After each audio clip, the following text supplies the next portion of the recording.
Greetings and salutations, everyone! This is the DM for Shadows over Equestria, here to give you a rundown on this episode and things to come for the series and this channel.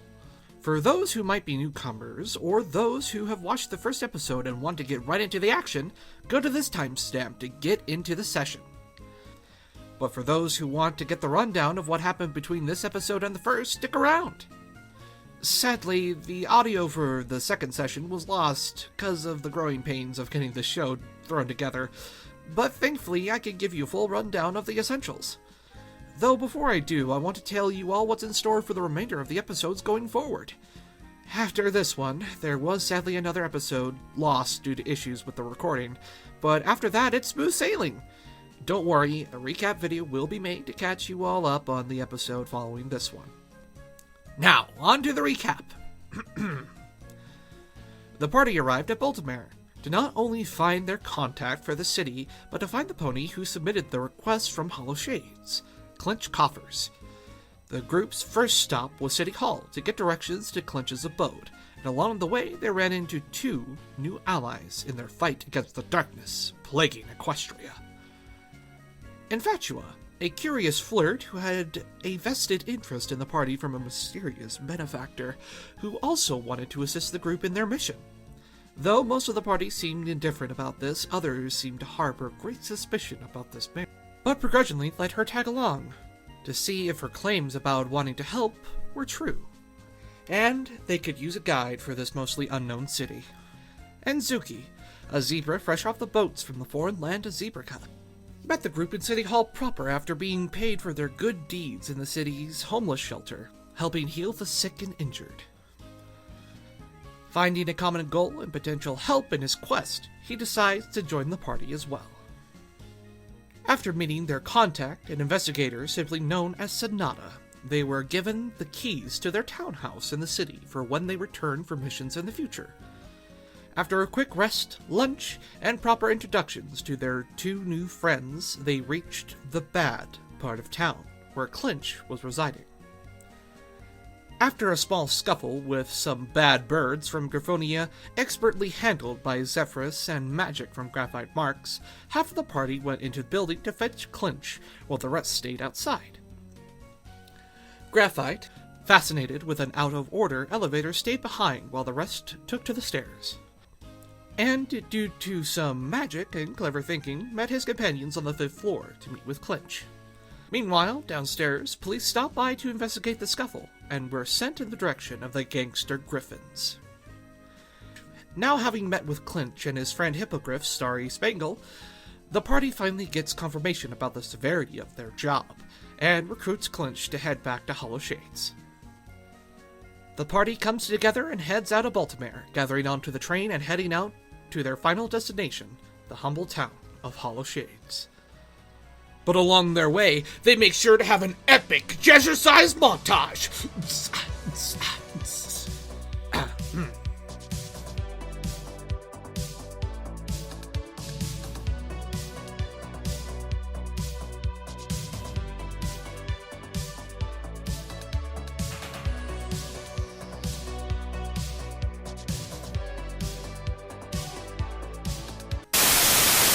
Though Clinch's player was not able to join this session, he will be in subsequent ones. So, since he was an important player in this quest, I had to DMPC him, just to make that clear. Now, you're all caught up. Welcome, heroes, to Hollow Shades, and the second episode of Shadows over Equestria, Heroes.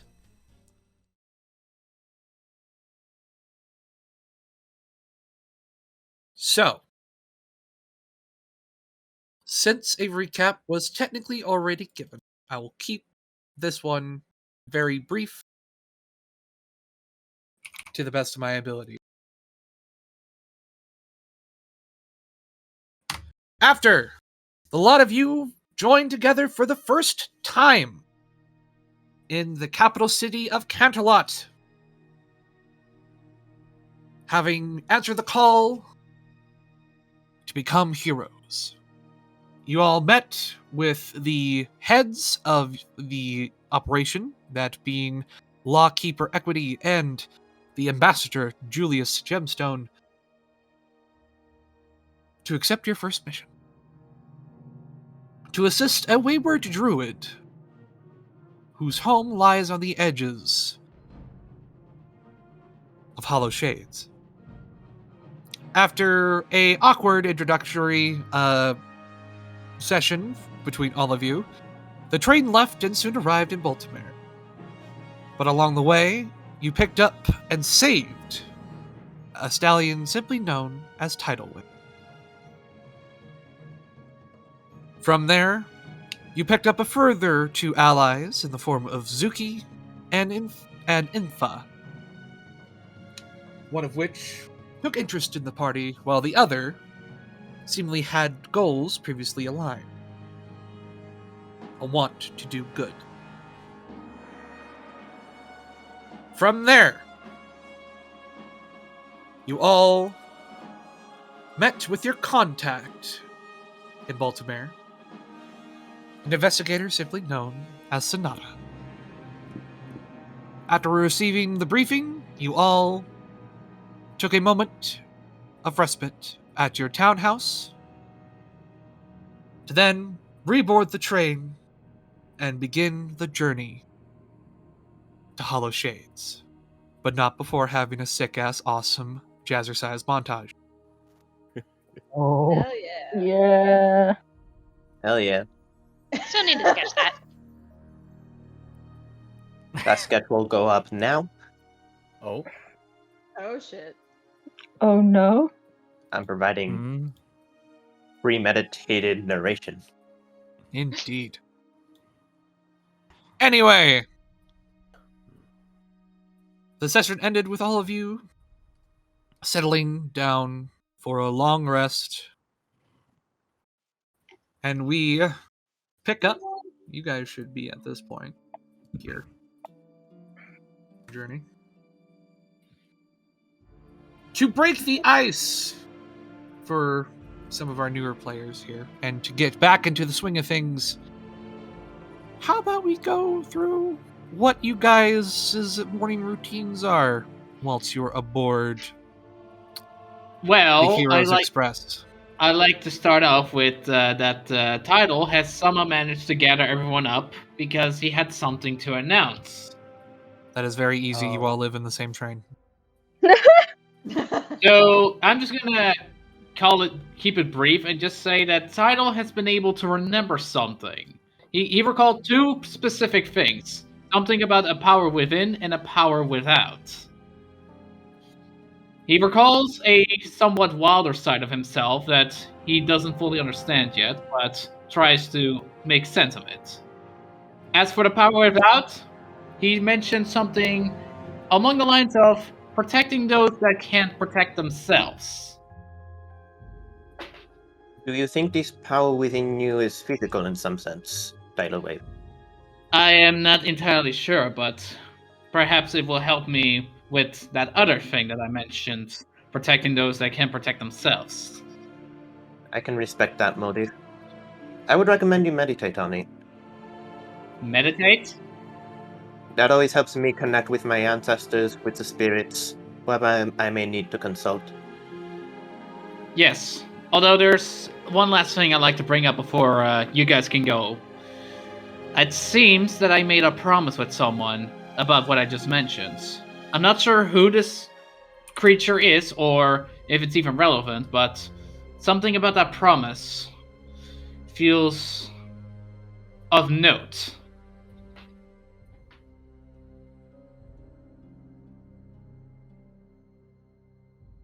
Interesting to note. But I hope you can pass the meaning of these visions, these memories. I have faith that you can. That is very appreciated. He gives Ling a little pat and also gives him like, remember, once we're at the forest, I want you to stay close to me. I don't want anything happening to you. She gives a rambunctious nod. Do any of you comment on what is going on? Or you just go, Lost, not gonna lie. or you just go, neat. I've said that Um, lately. And Blue, that is very fair. You kind of just got woken up and you haven't had your coffee. I haven't had my vodka coffee yet. Yes. Where is my espresso?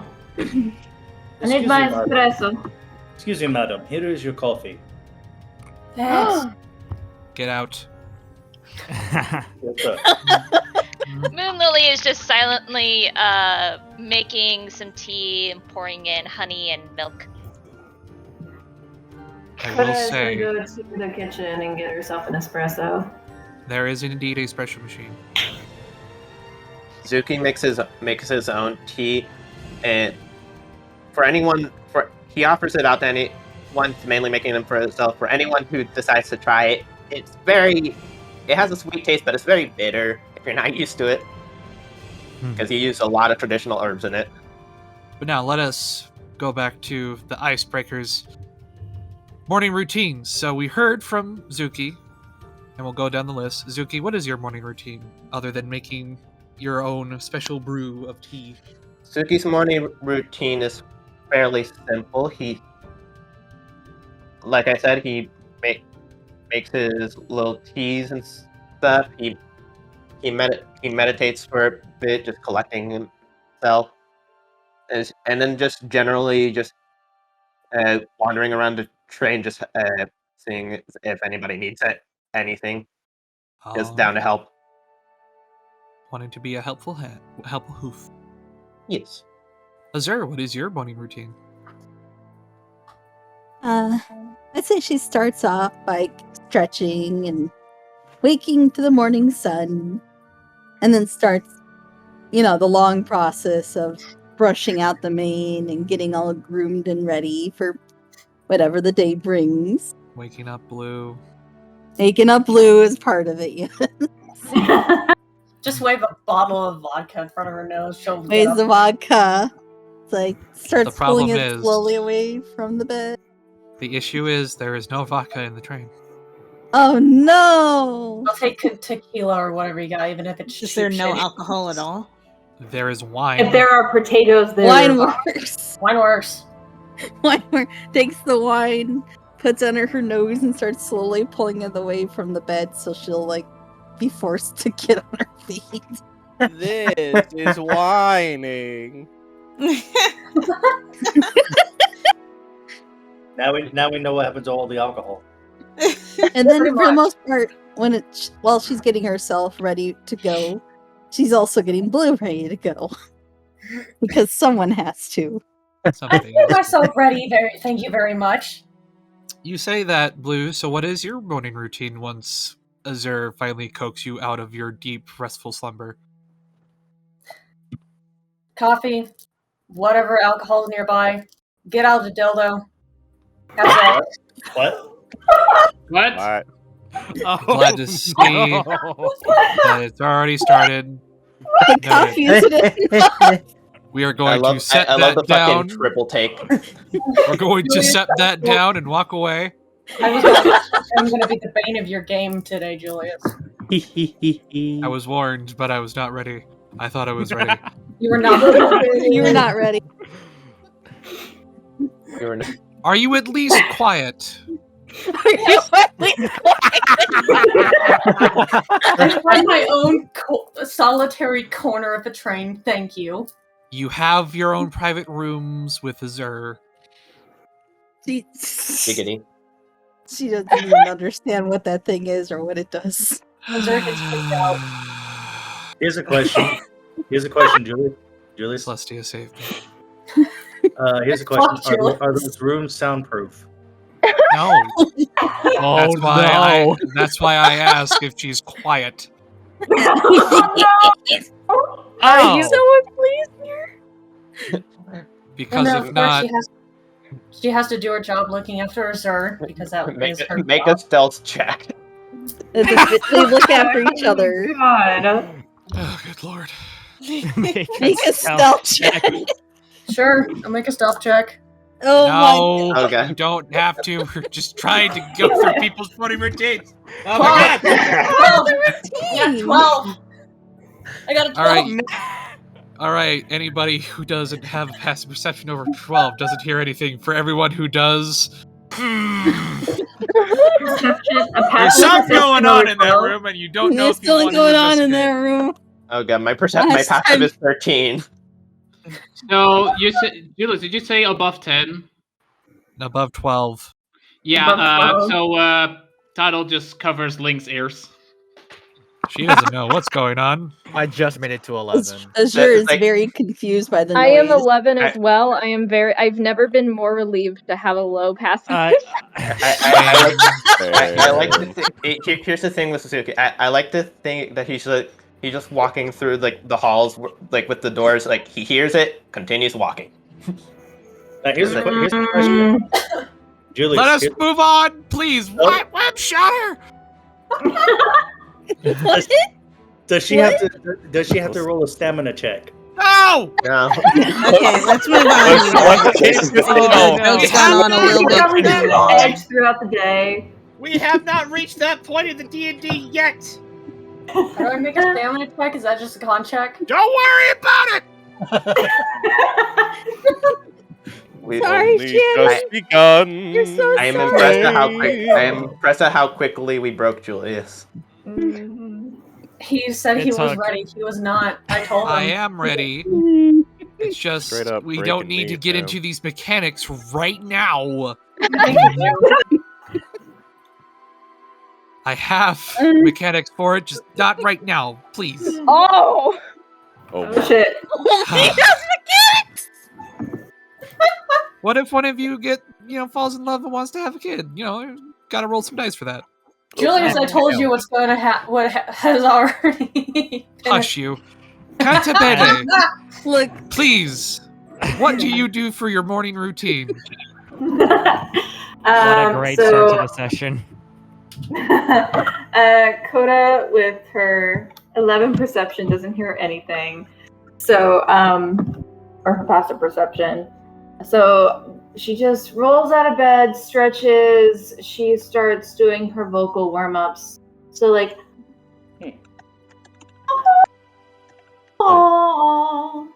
and stuff like that. To Good. get her voice warmed up. Things to And merge then- together. So I start making music in the morning. And then I go down to the kitchen and make myself an espresso or any like warm drink that's available. Well, it's very lovely, Coda. Would you like tea? There is a Espresso, but you said it's a what kind of tea is it? Also, it's my own special brew. It's be warned, it's not for everyone. Oh, Who sure. knows? Who knows? Maybe you like. Okay, maybe I will. Well, I would like a cup, thank you. There you go. I pour Coda a cup. And like I said, it's like it has a sweet taste, but it's very bitter, a bit sour to it. All right, let me see if I like it. It's definitely a tea that wakes you up. That's a 2, but she's definitely not used to outside taste. She has very, like, being of the high society that she's a part of, not really used to things outside of her palate, but she's appreciative of the new experience. So, thank you. It might be because it might get something to get used to, but I appreciate it. Thank you. In other words, you don't immediately Anytime, spit it in Cantabile. his face. I'm sorry? In other words, you don't spit it directly into his face. Yeah. I try to, it's like a child, like, experiencing vegetables for the first time, but they're, like, taught to the point where, like, they don't spit it out right away. It's just like, great, this is fine. However, I won't What put that on my- interesting flavors. Mm. And meanwhile, like Suki is like sipping it like as if it's nothing. All right, cool. Glaze Shield, what is your morning routine? Oh. Well, he's gonna get up. He's got, I don't know. Are there things that can play audio in Equestria? Yes. I feel like he would have something next to him to be like. Like a Oh, record no. player or something. that's Would that not wake everyone up? And he would just like immediately go down and like start doing push-ups, sit-ups, squats, and a 10-kilometer run. So I don't know. 10-kilometer run in a train. You do a few laps around the train. Something like a few laps around the train. Yeah, I guess Guard, as long as it's not moving. Oh no! Like in the morning, the train still stopped, and like they let you guys wake up before they continue on. He's running. So we're not on the train right as now. it's moving. Yes, you all live in the train. And, Right after your morning workouts to contain the swollenness, what do you do? He heads to the kitchen to make Make Borgfest. Borgfest. Borgfest. Speaking of Borgfest, make me a gourmand check, sir. Let's see what okay. you whip up for the group today. All right. Let's find out. This has become one of my favorites we've had. Yeah. A 13. You make a meal. A delicious, hearty meal. The lot of you, since this is a subsequent success, Mr. Glacial, please roll 2d8. Ooh. 2d8. Okay, let's see. /roll 2d8. Oh, ignore that. I have an addiction. That addiction is this delicious breakfast. An addiction, sir? These croissants. There. Sorry. Oh my god, these pancakes. I love them so much. I was not expecting to Fine, read Jimbo, you're that. fine. Oh god. That is amazing. All of you gain 6 temporary hit points. Yay! Yay! All right. Well, after serving up a delicious breakfast, we shall move on to Graphite Marts. What is your morning routine, sir? So Graphite Marks, as soon as he wakes up, he stretches his entire body. He's trying to make sure that nothing aches, getting ready for another drawing session. But so like Graphite Mark smells the breakfast and he walks towards the area where food is being prepared. Ooh, that actually raises a question. Glaze Shield, what do you prepare for breakfast? Character building. Oh, let's see. Yes, pancakes. Got some muffins. Let's see. I guess ponies would eat eggs. Yes, they do. I eat eggs. I do it every morning. Zephyrus. Juice of some kind. Yeah, then you have Zephyrus next to you, who's just cooking up that wolf still. How much wolf is there? Quite a bit. He harvested just- quite a great deal. She'll just kind of raises. Look, man, Excuse- I'm really sorry that we have to share the same kitchen. I know you don't want to like get cross contamination, but I'm starving, and also we have that lion lady to cook for, and I don't want to see what she gets like when she's hungry. Yeah. You? I understand. Give her Just, Snickers. don't try not to make anyone sick. That's all I ask. He raises his talons. I simply offer. If they can't handle it, I do not offer again.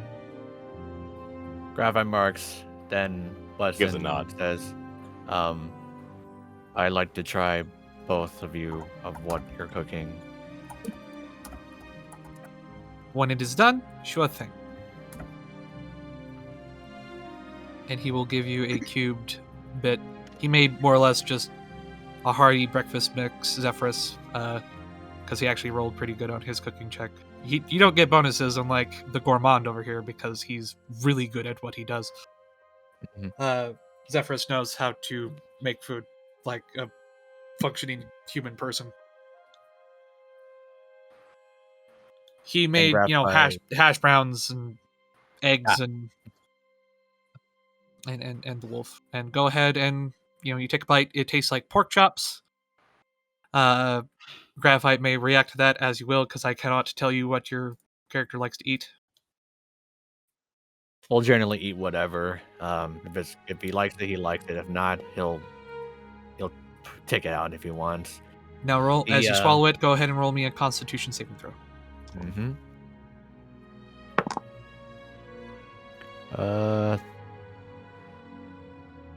13. More than enough. It is very delicious and satisfying. Thank you for the food. Hey, not a problem. Gochiso-sama. But after you have eaten, Will be read at 3 p.m. do you do anything else in the morning, or you just get ready for the adventure? I then just find a spot to sit down and just relax and look at the moving train as it passes by, and then starts sketching. Very nice. Hypna, what is your morning routine? Hypna's morning routine, she gets up, she puts on her bard outfit and brushes her mane and tail. She tunes her instruments as well to make sure that they're in working order, and then she goes to the kitchen. She decides to just have a muffin for her breakfast. And then she goes to the library area to find a book to read to pass the time. You have a bard outfit? Yeah. I drew you naked. Damn it. It's okay. Do you want me to draw your bard outfit? You don't have to unless you want to.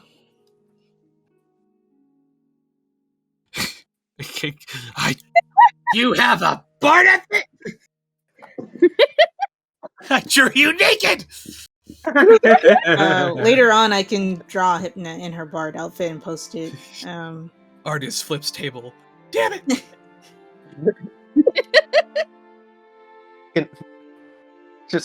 I put on my bard outfit. I zoom into the Hypna drawing I did. Curses. Oh, Goodness, Luna, help it's me. already. Okay. Hey. All right, cool. Good to know. Infa, what is your morning routine? Well, Infa is obviously a well-kept mare, so gets up a bit sluggishly, but performs her normal routine of making sure she's groomed, looks presentable, doesn't want to damage that charm of hers. Fluff up the hair. Fluff up the hair, fluff up that little bushy tail. Got to give it a wiggle at some point. She's about to check her equipment before all of a sudden she hears a noise from somewhere in the carriage, which, for a lack of a better term, gives her a shit-eating grin. She knows exactly what's going on. Hell yeah, you do. Oh my god. And in sort of curiosity, she's going to go off and try and figure out where that sound is coming from with, let's just say, a little bit more a little bit of excitement in every capacity. Blue, do you lock your door? Do I lock my door? Oh, no, just Blue. Blue, do you lock your door? No. Of course you don't. Of course I don't. Azura, do you lock the door for her? Okay. She doesn't even know what's going on. Azura gets kicked out before she even starts doing any of this. Celestia Silverberry. Okay. You find the door in Infa. There's something going on in there. There is. Okay. Is there a keyhole or something to look in? There is, yes. All right. I'm looking through her hole. Infa begins to look into the hole. That's looking into Blue's hole. Shh! Fuck you! Every hole is a goal. Remember, every hole is a goal. Roll a perception check. What is a goal? What? Perception check was that. perception check. Pretzel. Pretzel. 12. I Why is this the story? You people don't even know. Despite looking, you just see the form of blue, and that's it. The keyhole isn't, it doesn't give you that wide of a range of vision. Okay, right. Well, I guess then, since I can't see as easily, I I sort of test the doorknob. Oh Please, no! No! Blue, roll a perception check. Fuck. Surely that must be disadvantage if she's also engaged in something right now. No. Ah. Why are you trying so hard? Because we must. I'm also saying I'm not. Sorry, I should have clarified. I opened the door enough to peek in, but not fully. Sorry, I should have clarified. Good. Roll a stealth check then. Blue, roll a perception check. I rolled 11. Noted. 14. You don't notice anything. Oh shit. That's fine. Infatua. Yeah, that's what you thought. Excellent. Do I have a good view of this action as it's ongoing? No. No. Okay. I'll keep trying this. I'll keep sort of trying to get as much of a good view as possible. Let's just say. Infatua keeps sort of not stepping in too far, but keeps moving to try and get as a perfect view, shall we say? 1 second, please. What are you doing? What Infatua does best. How did she meet the group? I said that in character. Oh, wait, hold on. You're in the Yeah, kitchen right now, aren't you? Okay. Remember, this is but a goof. You will hear, "Excuse me, ma'am." As you see one of the guards just kind of staring at you at another mare. Just this, got the shock of a deep fading into a very light red mane that swept to one side and cut at the shoulder, with just a dazzling deep blue coat just kind of glaring at you. I don't believe that's your room. Oh, is it not? Ah. And she takes a single step forward. You weren't assigned on this journey and you're lucky you're here at all. Don't go prying into other ponies' business. Well, I am terribly sorry. If you're feeling left out, I'm sure I can pry into your business. She takes another step forward. Uh, I don't step down to trash. Oh, dare! Shit! How about you go and enjoy your breakfast? I think, madam, I already am. After all, I do like a fighter. I'm 5,000% done with everything. She snarls and just closes the door, and Blue, at that point, you just hear a kunk, and you're like, huh? What? Huh? Who? What? You heard your door close. And like that, she just shoulder checks you, Infa, and continues on her patrol. I guess I stare at her flank as she walks away. Kind of semi-miffed, semi-aroused. Military woman. Very Good nice. stuff. Oh, I love it. I love a lady in uniform. But having been denied, I suppose, access to the bounty that I so seeked, I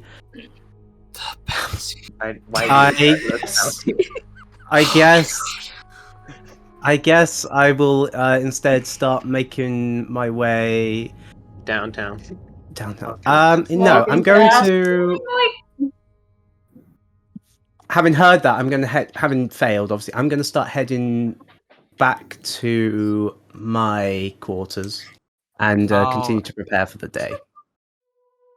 Maybe indulging in a little session myself, quickly. Good for you. Hmm. It's all healthy. Healthy, healthy, healthy. Ladies and gentlemen, we have a new ship, the Guard. No. Oh yeah, no, I need to keep a note of this guard, actually. I need to keep a note of this guard. Oh, Guard. She has deep red, like near the roots of her mane. It's just a deep, almost crimson red that fades into like a hot cherry red at the tips. Hot cherry. Well, I guess she's going to have a cherry, that's for sure. Hot I'm cherry, going to right? drop kick you out a window.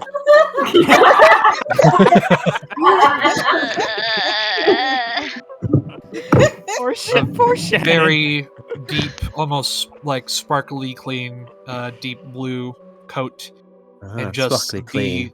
Not for long. most piercing, angry red eyes. Piercing red eyes, perfect. I do like something that can pierce well. With All a right. little beauty mark on her cheek. A what? A cute little little beauty mark on her cheek. Beauty Let's mark move on the on to cheek. someone wholesome. Yes, Hey, beauty Moonlily. art. Yes. Please save me. Okay. Save us all. So she's gonna start out her day by doing some morning stretches, stretching out her legs, stretching out her wings. Gotta make sure she doesn't lock up while playing. Very important. She's then gonna quickly tune her lute and her dulcimer to make sure they're on key, make sure her flute is still working, and then she's gonna try to take a minute to do some morning breathing exercises to kind of help stabilize her. Unfortunately, she has a passive perception of 12, so she hears something down the way. Kind of quickly puts 2 and 2 together and is like, why so... never mind. And she's just gonna go out, head immediately to the kitchen, make herself some tea with honey and milk, and sit down with some pancakes and hash browns. Yep, and We needed a higher you know, stealth check. And seeing that you take some hash browns, Zephyrus kind of, gets a little bit of a proud look on his face. Before he quickly hides it and is like, wait a minute, no, no.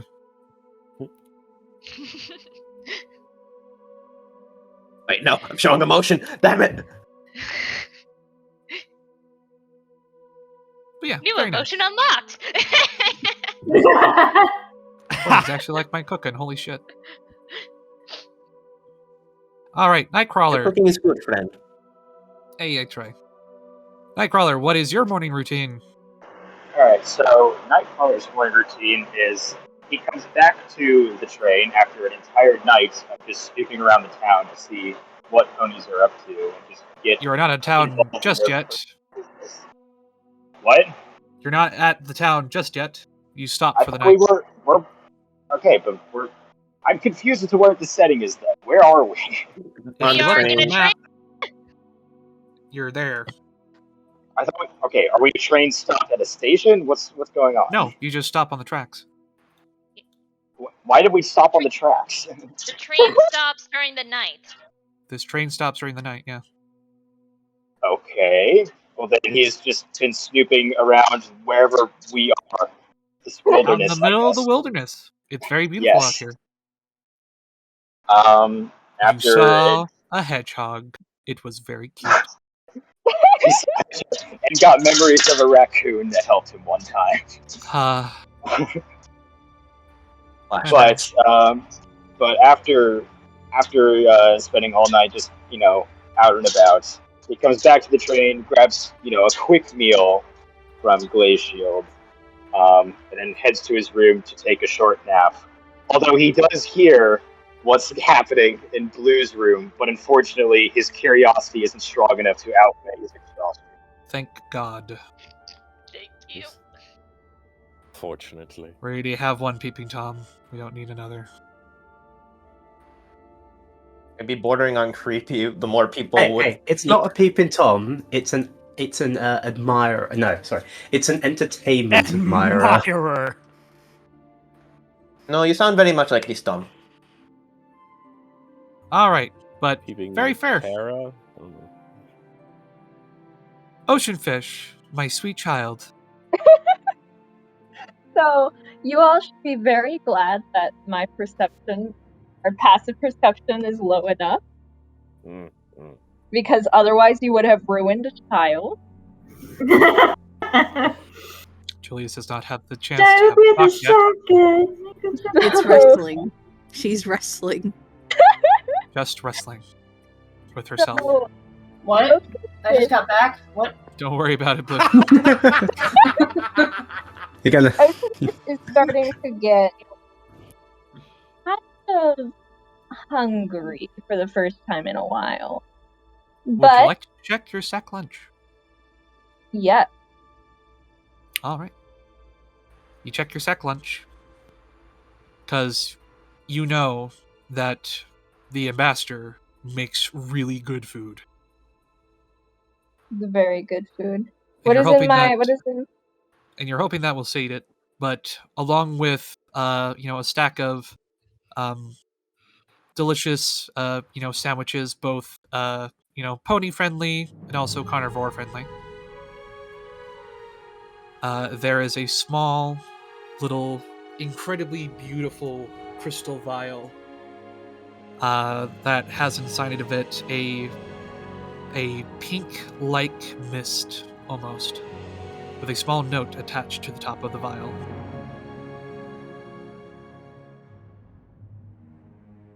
Can I read the note? You may. The note reads simply, "I know it's tough out there, dear, and just know that no matter how far away, I still very much love you." Signed, Julius.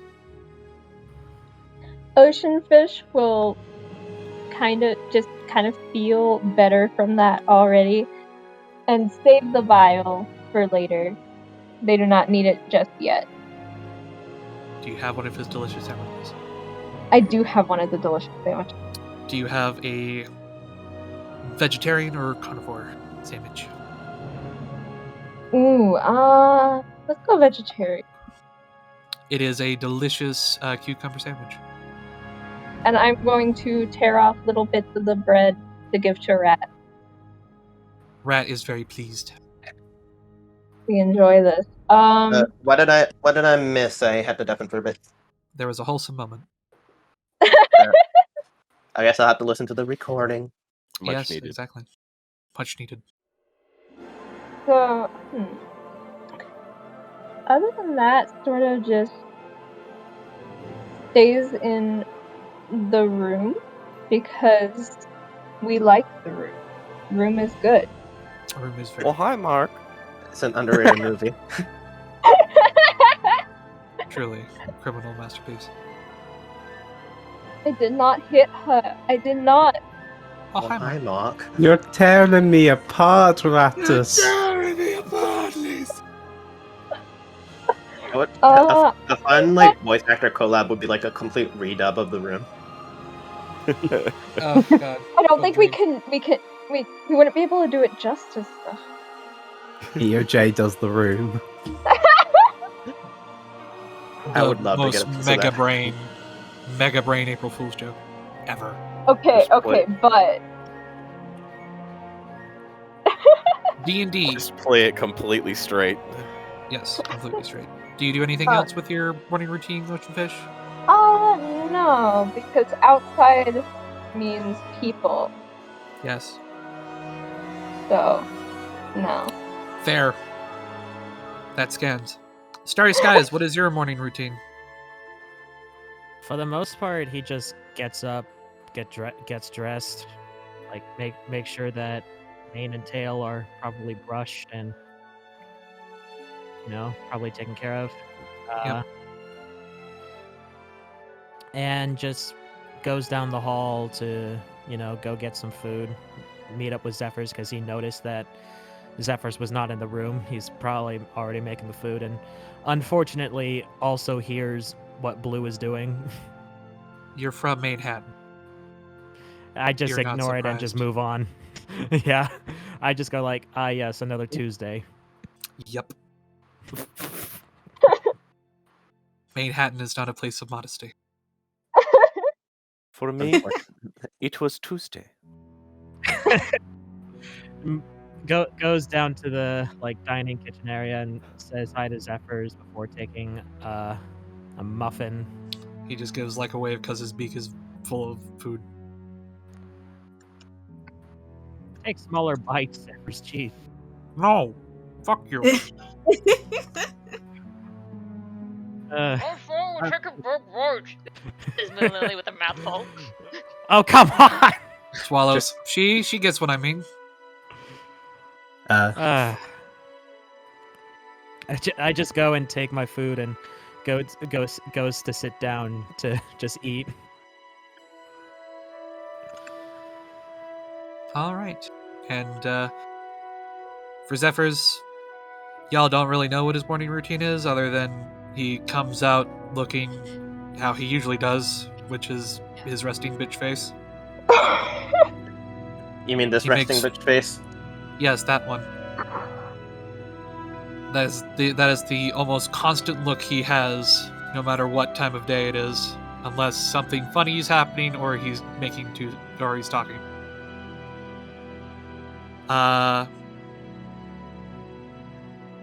He makes breakfast and doesn't drink any coffee or tea.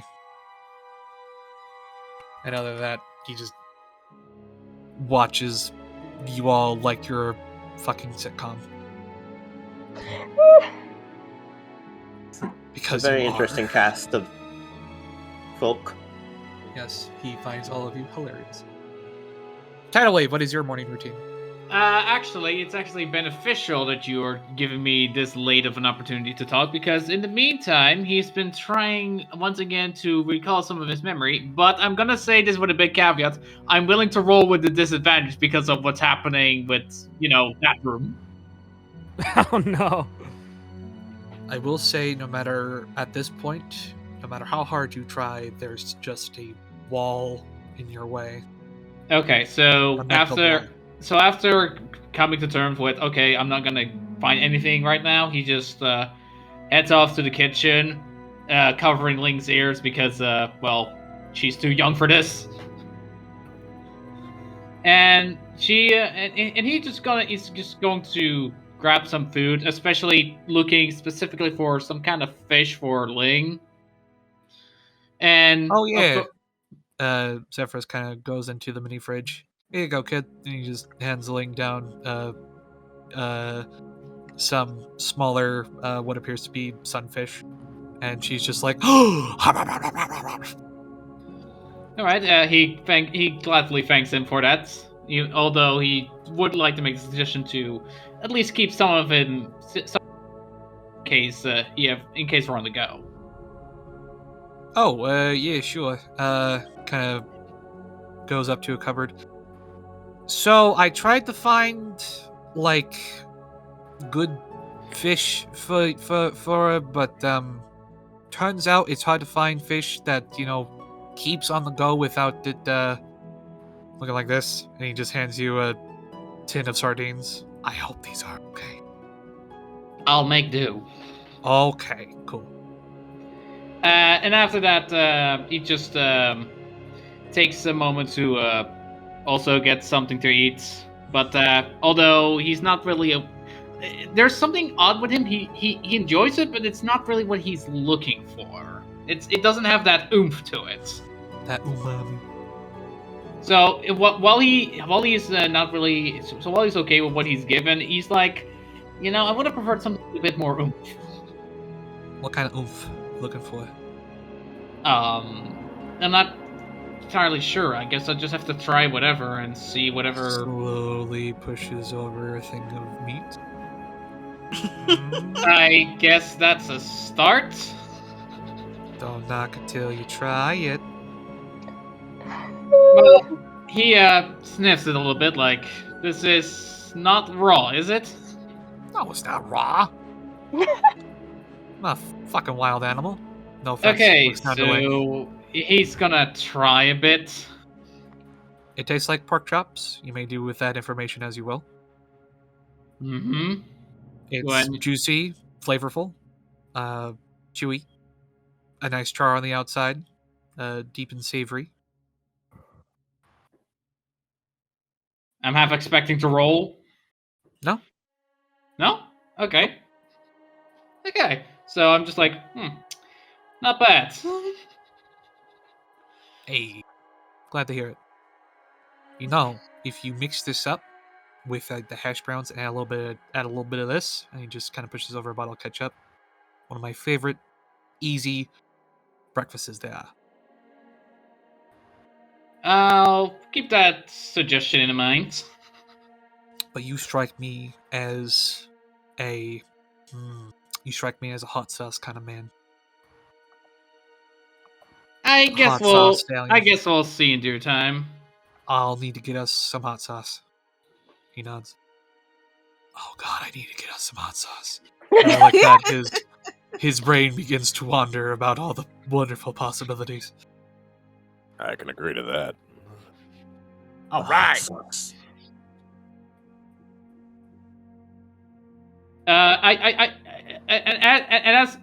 Is Zephyr still in reach? Yeah. Okay, he just kind of whispers to Ling, as much as I prefer what he just... Exactly what I was looking for either, but I just don't want to make him sad. Lig holds up like half of a fish, being like, "Is this what you're looking for?"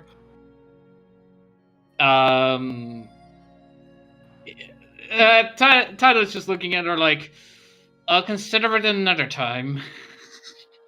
She just gently like touches the tip of the fish head to your face, like, "Try it."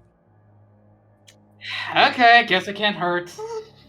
So, yeah, Tidal, because of Ling peer pressure, decides to take a little bite from the fish. It's sushi. It's raw fish. Oh no. Yeah, he is somewhat delighted, but doesn't really show it because he finds it a bit awkward. And she's just like, "Yes, like mines." And then she finishes off the fish. Then she just kind of bounces up and just like, "Oh yes." She then turns into orb and just rests. Aw, nice. Sunbathes. But with that, the morning routines are now thankfully over. What an icebreaker, guys! All right. The ice was definitely broken, one way or another. There was definitely some heat, I'll say that much. No. Calm Now, yourself. we can get to the good part. Aw. Yes, the good part. It was just I getting rolled started. for it in advance. It is a clear and beautiful day. Nothing waylays you on the tracks. Except for a single turtle who won't get off the tracks, and so a guard goes down and is like, "Come on, you old fool," and just kind of pushes him off the tracks. Before he gets back on. Thing. And you all do. Okay, so Tidal looks at the turtles like, how strange to see such a creature on front of the tracks. It is a tortoise. He's a tortoise. Yes. Tell you this, he make good soup. But soon you all start to I was trying not to see make that the joke. sun almost begin to be blotted out as it is replaced by nothing but tall and eerily beautiful alpine trees reaching high up into the sky and almost seemingly making a tunnel, a natural tunnel for the train as it begins to slowly pass into hollow shades. The energy you all feel shifts and My changes to this more not homely but relaxed sense to the air. And soon, the only amount of sun you see is just small pinpricks coming through the leaves, almost acting as a night sky, but during the day. Tidal is mesmerized by just the sight of it all. For some who are accustomed to nature, it is a relaxing return to familiarity. As Blue, for the first time in a long time, you feel you can breathe in and feel the natural energies of nature, and it's a very wonderful feeling. She is cool to the wood. The trees are calling For me. others, this is a beautiful sight. It is memorizing almost how, now looking up the canopy, you know it's broad daylight outside, but here it again just looks to be a starry sky. No pun intended. And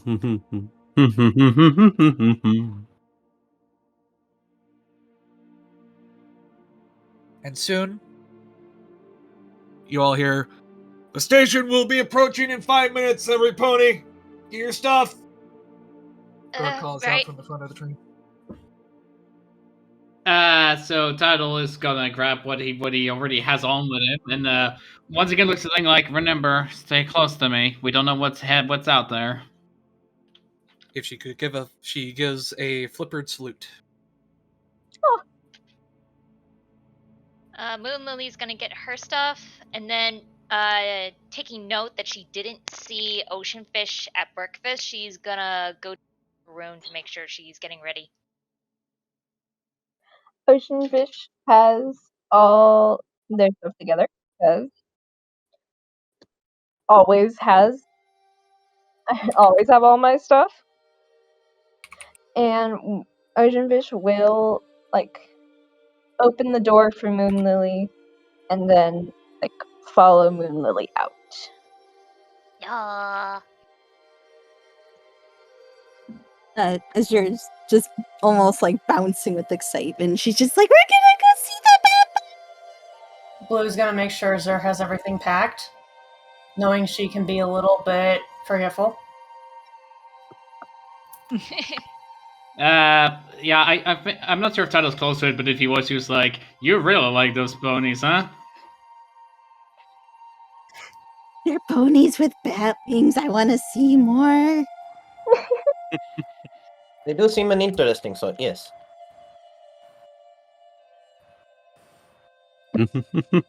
I mean, They like mangoes.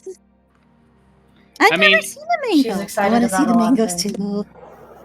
I mean, to be fair, it's also my first time seeing a bad pony, as it looks at Nightcrawler, except for him, though.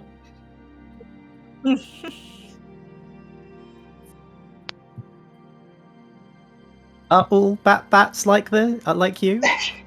Nightcrawler doesn't say anything. He Or just like him? stays Sorry. silent. So you're a one of a kind.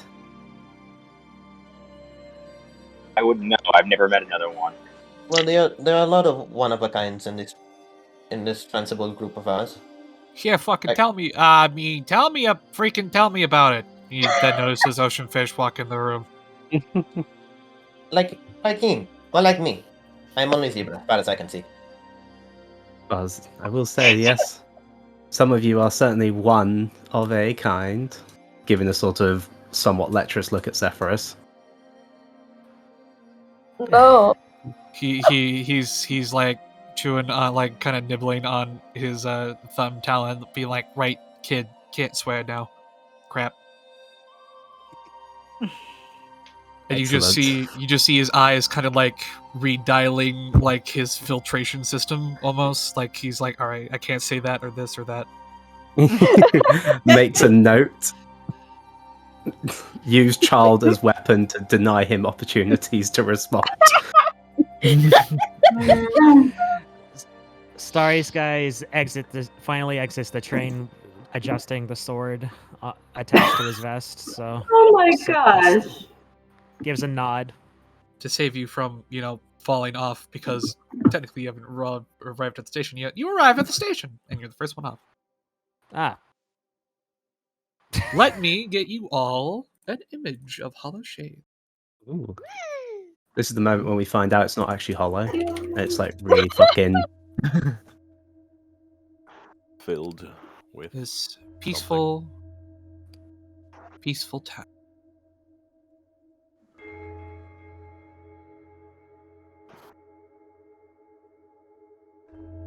You just remember wrong. You're a bat. That's not what I You remember don't know how where this your is. own kind are. The only thing that I will What? give a caveat to is no, there's no bat pony hanging from the tree. All the shade is abandoned. Yes. It's just a random ass bat pony. Are you sure? Can we? Hmm. This looks like a much more. This But looks yes, like a much more that's what you interesting see. place than what the And show of course, the depicted tree it as. cover is still portraying that almost starry sky covering. But the rest of the town is alight with these dazzling hanging lights. The insides are glow with a warm amber. This train station is quiet, very quiet, and you don't exactly see any bat ponies just yet. Tidal is looking around. It's like, they're strange. I would have expected there be some around. Do you think Wait. they are hiding right now? Moonlily's instantly on edge. I was going to Seeing say, nothing. is this an opportunity to do a perception or like a passive perception roll to determine if anyone's watching? Go for it. I think I'm gonna do that as well. Perception. I was gonna say if I could do like I'll roll. perception to see if there's anybody he looking at knows us. actually. Would you like to give a sniff? I can give a sniff. Give a sniff. Because is this a familiar species? Are we rolling or- perception? You are rolling My perception if connection's you'd been like bad. to. Sorry, I what are we can't rolling really hear perception for? anything. Perception. To- Just to to see get if- a. You notice To see if anything. there are any bat ponies around. 14. Oh, I do not pass those. I don't pass any of this DC. Wow. See if there's Why any is other that bat terrible? ponies around. Wow. I think it's 14. Perception, yeah. Whenever I roll, just Let me check. if I accidentally roll twice, just take the first one. You got it. What are we rolling? Perception? Perception. Even worse. Actually, no, it's 13. My bad. You were. Blue, you're looking. Fuck. It was an 18, then I rolled to a 2, so 8. Hey. God, Well, I rolled a 2. Dang. You betrayed me for the last time. That's it. I'm done. I'm done with Gotta the love dice it. tray. Fuck you. The dice. If you add them together, you got It a 20. rolled from an The 18 to a vast 2. majority of you, yeah. Now you're just So gonna have I'll to go hear with the the click failures clack. first. So Starry Skies, Moonlily, Oceanfish, Graphite 8. Marks, and there's a sneeze coming. Shoot! You also Thank sneezed. you. Bless you. Ow! We hear a random sneeze in the distance. Everyone goes into alert mode. Combat No. initiated. And Blue that Spruce. escalated. Again, other than like this town looks beautiful. Like it's clear that there is ponies living here. You just don't see them. But for the rest of you who rolled over a 10, you will see that there are these slightly glowing slitted eyes kind of peeking out from behind corners, looking from windows, peeking out from behind door frames. I make eye contact with one of them. They instantly hide. Okay, so Tato's like, maybe we should try being passive. They seem like they're more scared of us than we are scared of them. Suki just walks forward casually. Like, Suki just walks down the main road. As you begin to step down the train station, a voice will be heard. coming from around the bend of the train station. Scared would be a word for it, yes. Hello, every pony. As walking around the Hello. corner, you see a rather older looking mare. A once probably dazzling deep red mane has started to take on shades of gray. Tired bags under their eyes and, age showing on their face. Dressed in a very, very beautiful suit dress. Their fur a deep scarlet. Ooh. Tidal takes immediate notes like, oh, I didn't see you there. Greetings. Hello, I am Apologies. Zuki. A pleasure to meet all of you. I am the mayor of Hollow Shades. The mayor. The mayor. The mayor. Pleasure's ours. Yes, we are here on official ambassador business. I gathered. An investigation. I was told in advance that you all would be arriving, and I appreciate your haste. And do forgive my little ponies. They are nervous around outsiders. My Little Ponies. I figured as much, but I can assure you they have nothing to worry about. I hope that they grow to understand that as well in time.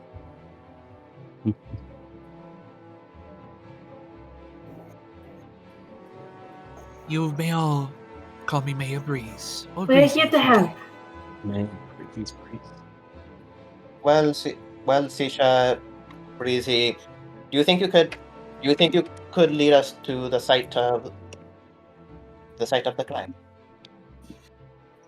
I would be more than happy to, but I would first like to bring you all to the Capitol House. I have seen to it to recruit one of our fellow helpers from around the Shade to hopefully assist you in your investigation. They know this place better than most and are very keen on tracking. Well, I would say lead the way then, Mayor Breezy. She gives a nod and a warm smile to the lot of you. And you will see one of her, you will see the telltale, protruding fangs, but her leftmost one seems to be either replaced or plated in silver. Oh. And she will then turn and begin to lead you all down the main streets. And at this point, as you all begin to pass, you see the bat ponies slowly beginning to come out and just watch you go. A look of equal excitement, fear, and worry playing across their face. Zuki makes eye contact with any of them, just flashes a smile before they assumedly shy away. Some give flashback and nervous ones, others just kind of shy away. Tyler doesn't try to make eye contact, but it's just observing the situation because he is kind of enamored by just how this forest and how it all works. After, thankfully, only about 10 minutes of walking, and you all see that Hollow Shades is a small town.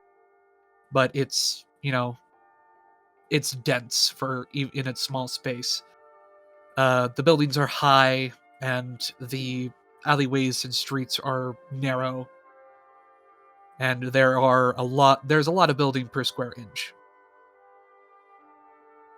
As you get deeper in the town, you see, the Central Park, the hub for Hollow Shades is a beautiful central pond with lily pads dotted about and these beautiful luminous flowers sprouting from from deep within the water and stretching out and up. But in the center, you see a flower and moss-covered statue of Princess Luna. Tuttle immediately is surprised by her again. I give just a humble little nod to the statue. We're proceeding. Yeah, Tuttle's just surprised that apparently Luna is in this forest as a statue.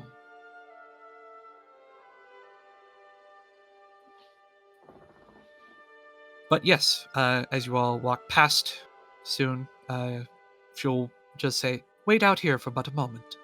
I will go fetch it." Tuttle just decides to sit down and wait. Yeah. Ready, Moonlily is gonna pull out. She decided to bring a dulcimer for this little venture and decides to play some music on it while they're waiting. Now's as good a time as any for music, I guess. And as the music begins to play, you will see, Bad Ponies kind of stop what they're doing and look over. They seemingly, kind of grow a steady smile. Actually, Tuttle is kind of enjoying the song a little bit and is trying to sing along, but softly. Yeah, I was gonna say Coda is probably counter melodying and giving harmony. Suki looks to whoever the nearest bat pony is. You're free to join if you like. They quickly shy away, oh no, I'm not much of a singer. Just scamper off. You don't need to sing if you don't like. But company is always appreciated. Coda and Moonlily, go ahead and roll either separate performance checks, or you can give one another or give each other advantage.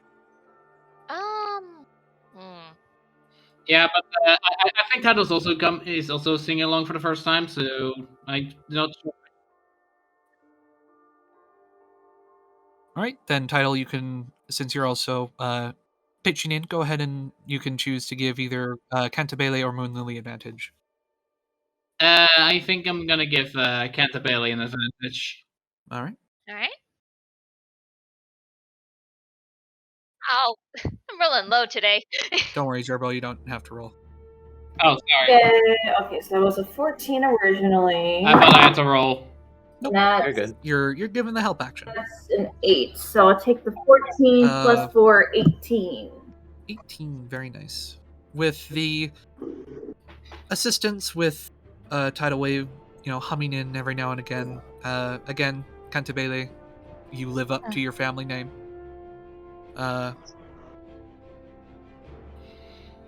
It is a beautiful performance, and it's all backed up with the sweet little melodies given by one Moonlily, and the songs. You can tell that the bat ponies around do noticeably calm and just enjoy and listen. I provide a bit of percussion with my staff, sort of stomping it on the ground, stuff. But soon, you all see Mayor Breeze slowly start to walk down the stairs, followed behind by a very interesting figure. Warden, please describe yourself. Oh! Like that, the final hero is found. Warden is a subspecies of griffin. He is his face has the telltale feathers of a falcon. He has a small beak, and the rest of his body is slender and lean, and has the pattern of a cheetah. Ooh, what kind of falcon, Baron?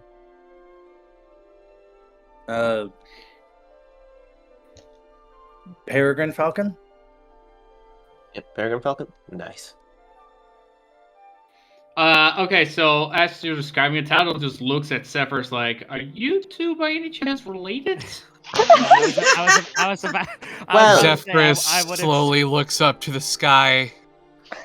Well, that's. And just the biggest smile on his face creeps over his beak, and just he pinches the bridge of his beak. Yeah, totally, Tile. He's my long lost cousin.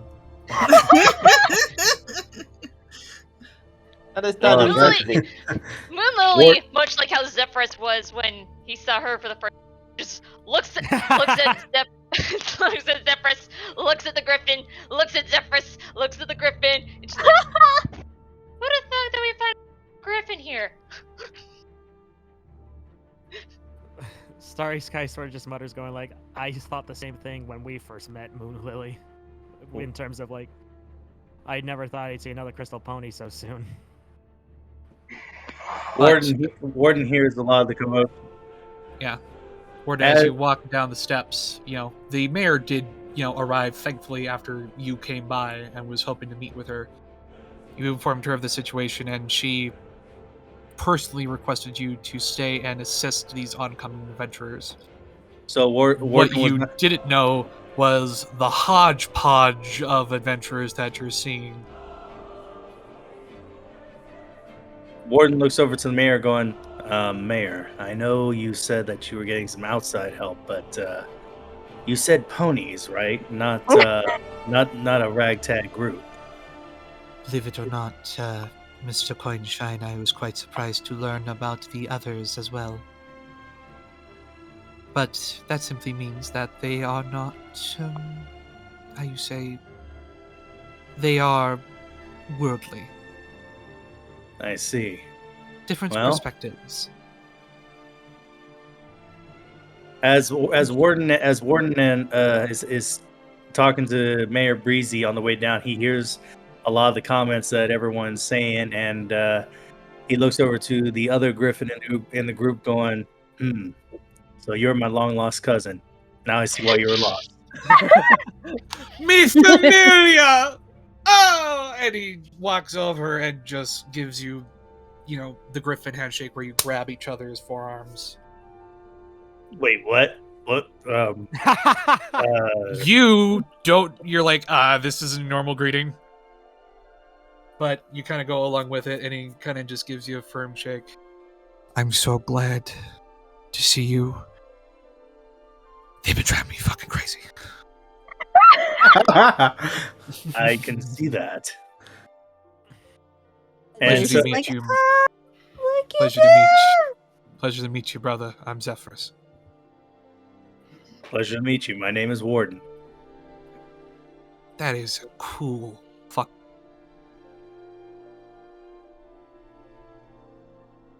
Pony, this is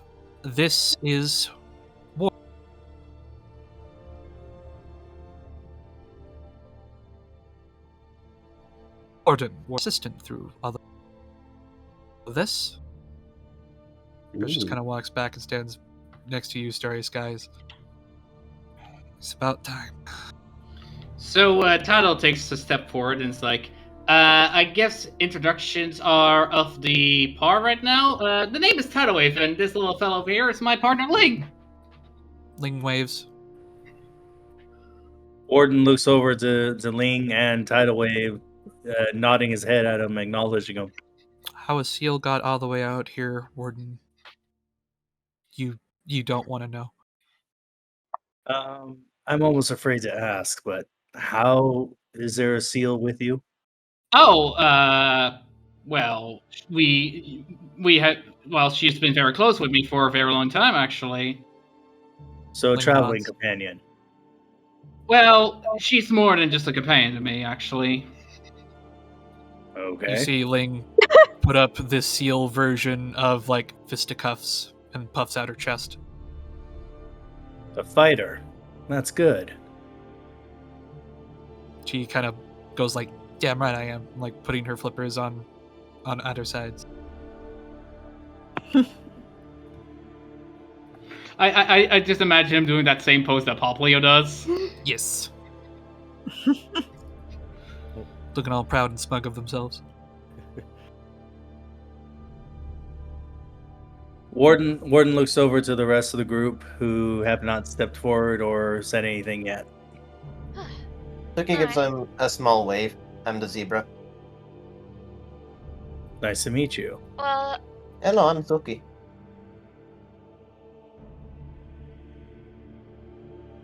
Warden Oh here. my Warden god, you guys, what happened here? Warden steps forward over towards Moonlily because he saw that she was about to say something. I'm sorry, were you gonna say something? I was just gonna introduce myself. I'm Moonlily. If you heard the music, that was partly me. I did wonder about that. Very nice voice. Oh, no, I was doing the instrument. She was doing the singing, and she points to a Coda. Oh.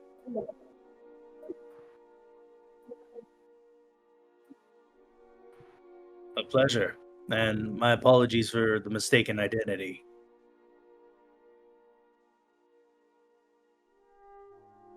Hello, I'm Coda Cantabile of the Cantabile family. Nice to meet you. Yes, glad to see someone in this town has came to speak to us. Beginning to feel left out by all of you.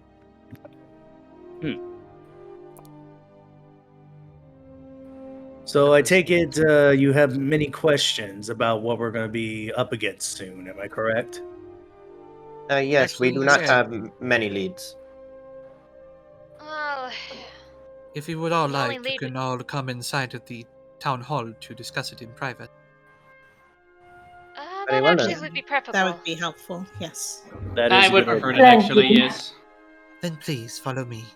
And Mayor Breezy gives a bow and brings you all in, and more or less just brings you guys to a private council room.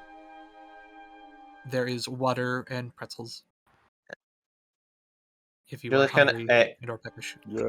Can I say, like, before we head in, like, I leave like an apple or something on the ground where we were sitting, just like as a little. Roll a perception check. Tuttle actually talks to Mayor Brace about. So there's a certain long. Wait, hold on, I need to remember. I need to say this correctly. So Tuttle goes to Breezy and asks, like, so where do you hide the mangoes? A certain Cartazone wants to know about that. She kind of gives like the shifty eye look. I have no idea what you speak of. Oh. She then looks back to a lot of you and gives just a lighthearted smile. If you are hungry for some mangoes, that's not her voice. If you are hungry for some mangoes, you can visit one of these stalls or go to our general store. If I recall, Good to know. they're very good. I've had some myself. I do recommend them. If you are for a more savory fruit, we also got in our harvest of durian not too long ago. Durian? Mm-hmm. Oh, I haven't had a durian in months. Are they any good? It is a quiet An taste. acquired taste, but I find them delicious. Yes. They smell kind of weird. But I They shall do leave taste- you all. I shall leave the professionals to their work. Every pony, again, I welcome you all to Hollow Shades. And if you have any troubles with the people here, or just need any assistance, know that I am but one door knock away. They seem a kind folk to me. Thank you, Mayor. Warden, I trust that you will take good care of these ponies. I'll do my best. That is all I can ask for. And I want to thank you all again for heeding our call. It is the least we can do. And she will give a graceful bow before leaving you all to discuss business. Business. Infa goes for one of those pretzels because damn, she hungry. You Warden- instantly War- crack open a bag of pretzels and you're like, Warden goes over to a nearby chair and sit down. Azure goes to sniff the pretzels. It's her first time with these strange little snacks. They smell salty and yeasty. So, Warden, how much of the case have you heard so far?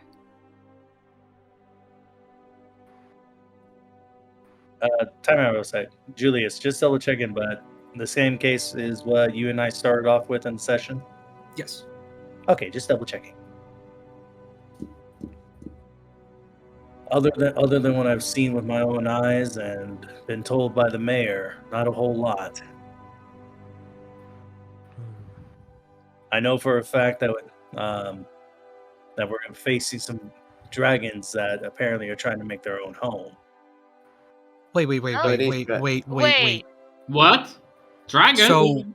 So, like, no shit, actual dragons? He just face palms. Sorry, kid. Warden holds his claw in a motion to tell everyone just to stay calm for a little bit. Sounds as he like a good continues. one. Not full-grown dragons, thankfully, but unfortunately also adolescent dragons. Oh boy. So this is the first we've heard about dragons being involved. But it was one of our Not necessarily, actually. One of the theories Coffers that will we speak up. Confirmed, anyway. Clinch Coffers will speak up. I had my suspicions that it was dragons to begin with. Though, from what I'm understanding, Mr. Conshine, there is more than one. You are correct. Warden waits a second to make sure that everyone has said their piece and has their attention. That is concerning, Conshine kind of says, looking down and to the left. So, not for nothing, but I'm not familiar with dragons. I don't think any of us are. What can you tell us about, adolescent dragons? Like, are they a bunch of jerks? Professionally speaking, they're just like the rest of us. Each one has their own personality, likes, dislikes. But culturally, they're pretty much a civilization of strength. The stronger you are, the more respect you get. However, personally, from my own personal experience, they're nothing but jerks. They burned down a tent of mine. They've destroyed a few things here and there, and I have a grudge against them. I am making that known now. Noted. But if that's really the case, we're gonna need to have the ambassador know. The ambassador? Zephyrus raises his talon. He said to let him know if it was an adult dragon. If this is a bunch of, and again he stops himself from swearing. If these are just a bunch of, punks. Thank you. Just a bunch of punk dragons that, adolescent dragons. I'm sure we can make them see reason. Tado interjects saying yeah, but these could be with more than just one, and I think a couple of young dragons can be just as strong as one adult. Would you like to know how many I have found so far?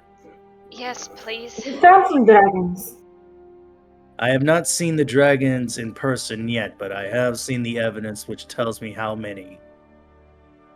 And how many dragons? How many do you think? I do not think. I know for a fact that we are dealing with 10 dragons.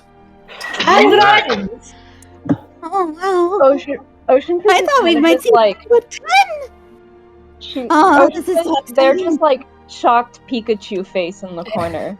Yeah, Tado's okay, if it's with 10, we have no chance of winning this. We have to tell this to the ambassadors.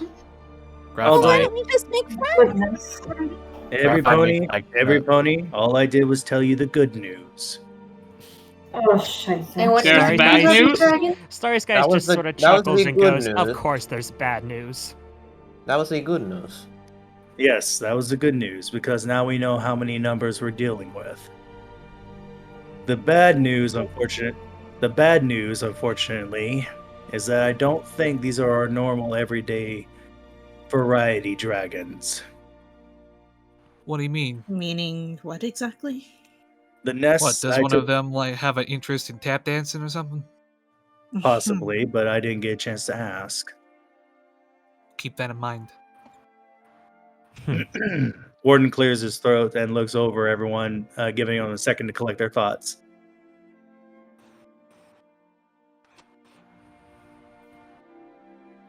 That's the thing, Warden. You still don't know. They're What in the direction are area. these You know that dragons? for a fact. But you. I meant. Let's see. Oh yeah, I managed after I checked out where they were attempting to build nests. I noticed that they apparently had a scuffle of some sort. They went into a different area. I followed the trail, and a big fight had apparently ensued. After that, I lost them. A fight. Yes. Now that's the reason why I was saying Well, they're that territory, perhaps. possibly. But that's the reason why I say that there's bad news, is because not only are we dealing with 10 adolescent dragons, but apparently we're dealing with some that have different elemental effects or attacks. I examined 5 of the nests, and 2 of them were ice, 2 were fire. The last one has me more concerned, though. Well, What was their element? The last one is unknown. But I do know... Unknown? The hell do you mean unknown? let him speak. It's not the normal elements of fire, ice, or water or Acid, something like lightning. that. It was as if this dragon was death itself walking. All it has to do, from the evidence I've seen, is that apparently this dragon, all it has to do is stand in the area and death itself takes hold. Would you like to show them the scale? Oh, I did collect it, right? Yes, you did. Oh, okay. Carefully, but you collected it. Carefully. Oh, that's right. Yeah, carefully. Warden removes a box out of his bag and places it on the table next to him, so everyone can see. As Warden pushes it forward and opens it up, on the inside, you see around about, for our measurement's sake, about a palm-sized scale of this Vanta black scale. The light seemingly absorbed into this black void of a scale, but slowly pluming out is this soft, steady black mist. You may look, but do not touch. Already, I can tell you right now, the effects, if held for a long time, will be very, very bad. So you're saying that we're dealing with a death aura dragon or something like that? Possibly. Or maybe it's a dragon that's been cursed. I have not confirmed it yet. Severus kind of reaches over. Julius, can I scoops analyze... and pulls the box over to the rest of the group so you can all take a closer look. Yeah. Julius, can I analyze the box? Or You like may- the scale? It is a box. As the scale, I meant to say. How would you like to analyze it? See if it... if I either recall anything familiar, or just if I don't recognize the scale, if I recognize any attributes of it. Roll an Arcana check. Can I detect magic? You may. 15. Azure is And very I'll cast unnerved by. I'll cast it as a spell. You can also also like- do it as a ritual if you want to. Cantabile. Yeah, but that takes 10 minutes and I'm impatient. But you get to Azure save is a spell slot and y'all ain't going anywhere. I'd also like to do an Arcana check. Alright, Go for it. Okay, you're fine. Azure is very unnerved by the thing and takes a step back. Tidal Azure- actually also is 16. intrigued, but is going to check for any magic, so I'm gonna roll for Arcana as well. All right. Oh, Julius. What was Wow, my that? rolls are low. Julius, may I add something to about the box? You may.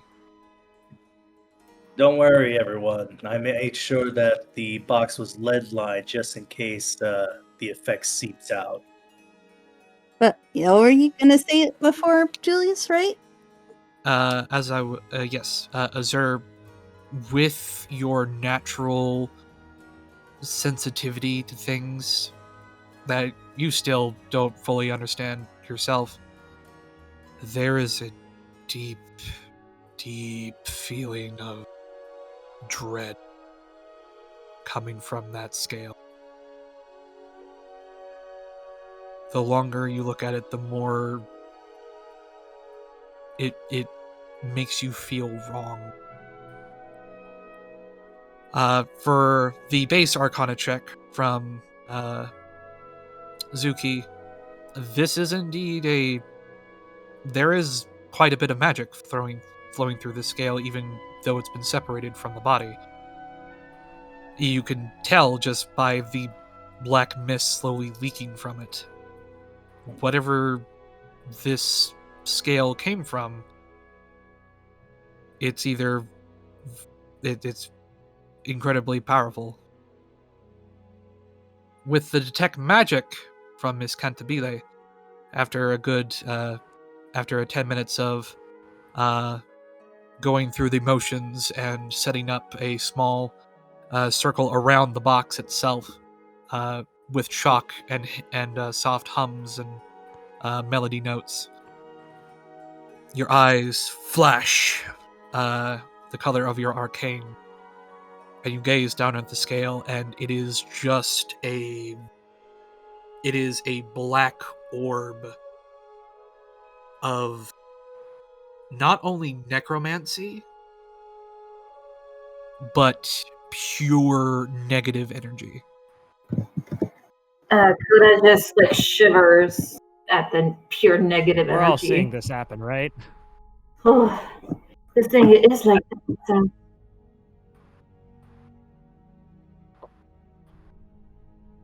This being seems very dangerous. Tidal raises up like, yeah, I think we should leave this to the professionals. I do not want to deal with a dragon that can meet death. Well, we are the professionals in this situation. Warden chuckles at that. Right.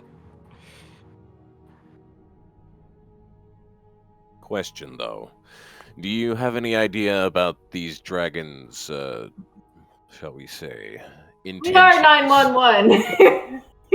As far as I can tell, they're probably out looking for their own place to live. As to what their other destination is, I'm afraid I don't know. I could say that they tried to head towards the mountains, but unfortunately I do not have enough evidence to show that. Are they just passing through here as part of the dragon migration, or do you The think they're dragon going to stay here migration- more long term? The dragon migration has already happened. This is out of season. Let us They might have been hope coming that back. let us hope that they At a are time, folks. they are prone to listening. Have these dragons made any sort of alliances with each other? Not that I can tell, except for the fight that happened. They probably were trying to figure out which pecking order they need to go in. And when did they start showing up? Apparently, they showed up about a week ago. A week ago. Around the same time my card was attacked. Very interesting. Thank you. The other adolescent dragons, I'm not too worried about, simply because we should be able to handle them. It's this singular dark dragon that has me concerned, though. It is out of the ordinary, even for me. If we had to attack I one like group it. of dragons, or one dragon, do you think that the other dragons would attack us in turn. That is a possibility unless the other ones hate this dragon. Well, either way, we should at least inform the ambassador that there's some kind of new, unknown, and weird dragon running around like this. I do have message if we want to send a message. That is a can I- range of 120 feet. Yeah, you. Oh shit. You're looking You for would- sending. I'm now looking for sending, which is a 3rd level spell. Shit. Julius, Not there just yet. Julius, are there cameras in this world? There are, yes. Okay. Might I suggest if you're going to contact anyone, send it via mail or however you plan to. You might want to go ahead and take a picture of the scale. I don't feel safe leaving it in anyone else's hooves or claws, for that matter. He says, Yeah, he says, Clinch kind of looked down. He says, closing the box for safety. I knew I should have asked to borrow her camera. Starry Skies the entire time is just staring at the scale and box with a lot of intrigue. This entire time as well. Zephyrus kind of lean over. Not for nothing, sorry, but that kind of looks familiar. How so? Kind of looks over to you, Warden Starry. asked Zephyr. What'd you say, Julia? Sorry? Zephyrus said, not for nothing, sorry, but that kind of looks familiar, and then he looked at you. Moonlily at this point looks. Oh, sorry. Have you I know seen it before? Well, that's the thing. I don't want to speak for my friend's behalf, because kind of looks to you, Starry. Do you know anything about this? Lily at this point immediately looks at Starry Skies like, wait, what? Starry Skies just sort of remains silent while still staring at the box.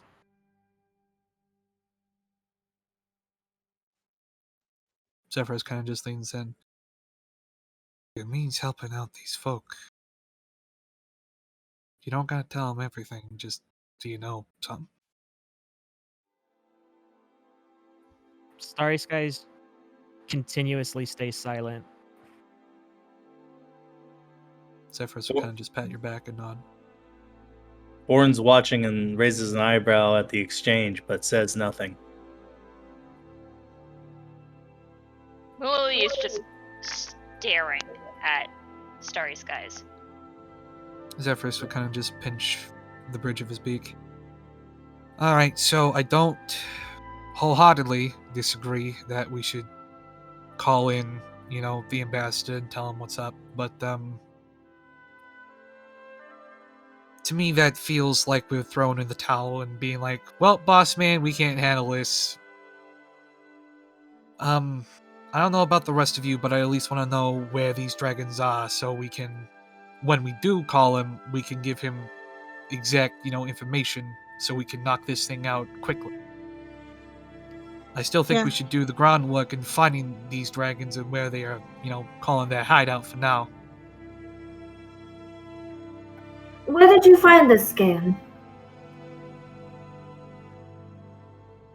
I found this in a net in one of the nests. It'll be easy to see when we go there. I was hoping that you would want to come see it. Shall we go? Sure. Yes, please. I wouldn't. Shuffles As closer. well as the cart. As The yours cart? shuffles closer to blue. Which card again? There's been more than one. My cart. Yes, the one that was set on fire. I'm I afraid suppose I can lead you all there. All right. Sounds like a plan. Let's go. Warden grabs the box and sticks it back in his bag for safekeeping. Lily's just gonna cuss under her breath. Dang it. I wanna... So, darn it. Tata looks over to Moonlily. It's like, I know exactly how you feel. Alright, with that, do anybody else has anything else to say? I don't have. Starry Skies is just I wanna still cast staring at the Augury. box, like if he's in deep in thought. Oh god.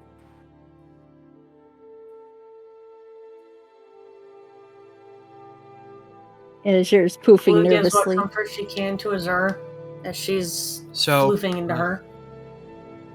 So remember, Mr. Zuki, Augury does take, I believe it's 10 minutes. Stay there, child.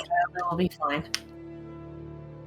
Like, can I say I started it like midway through the conversation? Sure, but let me double check on the casting time. It might not. Julius, be that long. It's a ritual, minute. so. Julius, may I add the box with the scale into my inventory? That you may. All right. So, I'll say you'll started doing it at the same time. Cantabile started to do her ritual for detect magic, and Cantabile, keep in mind that's up for 10 minutes. I know. Okay. Yeah. Ask your question.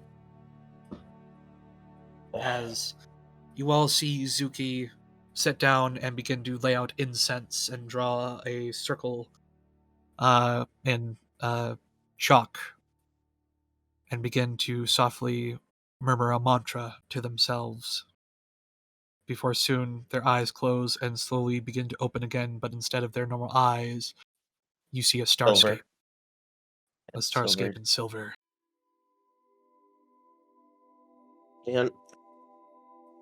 Dear Night Queen Luna, I know your name as now. If or when we find these wrongdoers, these dragons, is a good fortune for us in our future.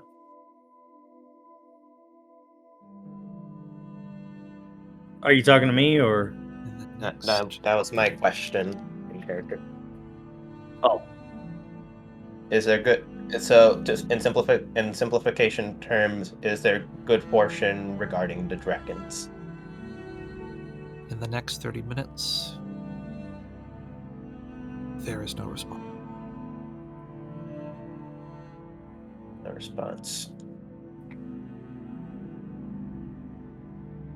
So, not a clear read.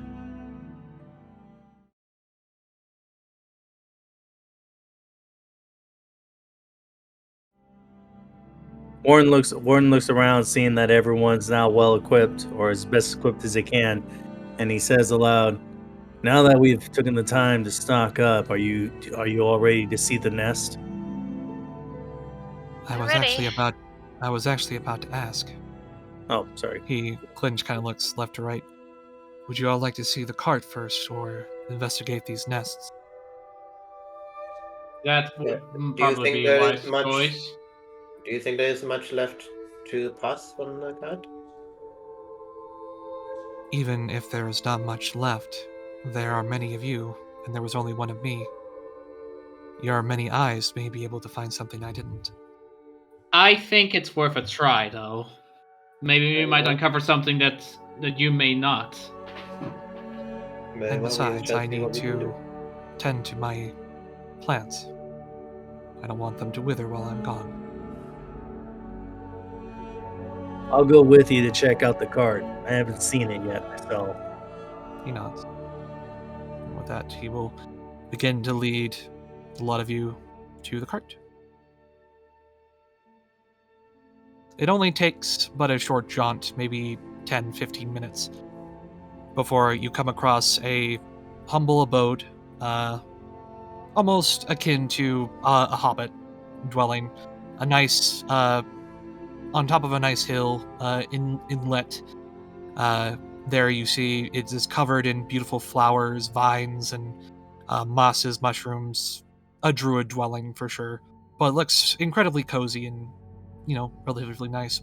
But in stark contrast, laying not but a few feet away, you see the smoldered out and absolutely destroyed wreckage of a cart.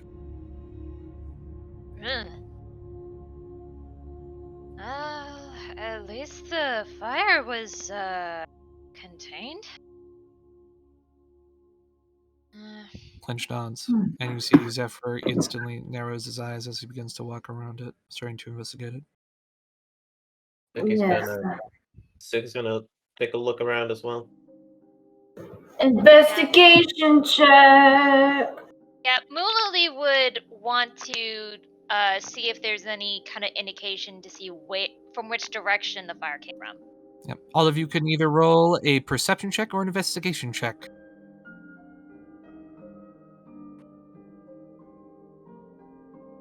And finally, let's roll for Zephyrus and see.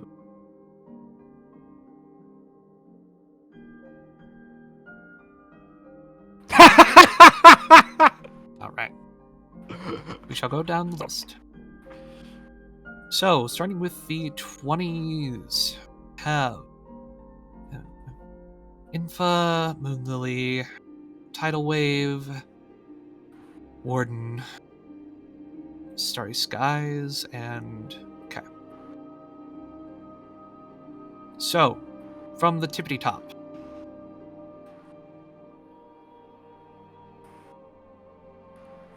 So, we have with Infa and Tidal Wave, the first thing you notice is that there appears to be a impact crater near the what would be the long facing direction of the cart. So where two wheels would be, there appears to be a large impact crater, and it looks like the cart was then punched inwards by that impact. And from what you two can gather with your incredibly high checks, it does appear that it was then set alight from the inside after the impact, but there's another form of damage that you can't identify just yet with an investigation check. Moonlily and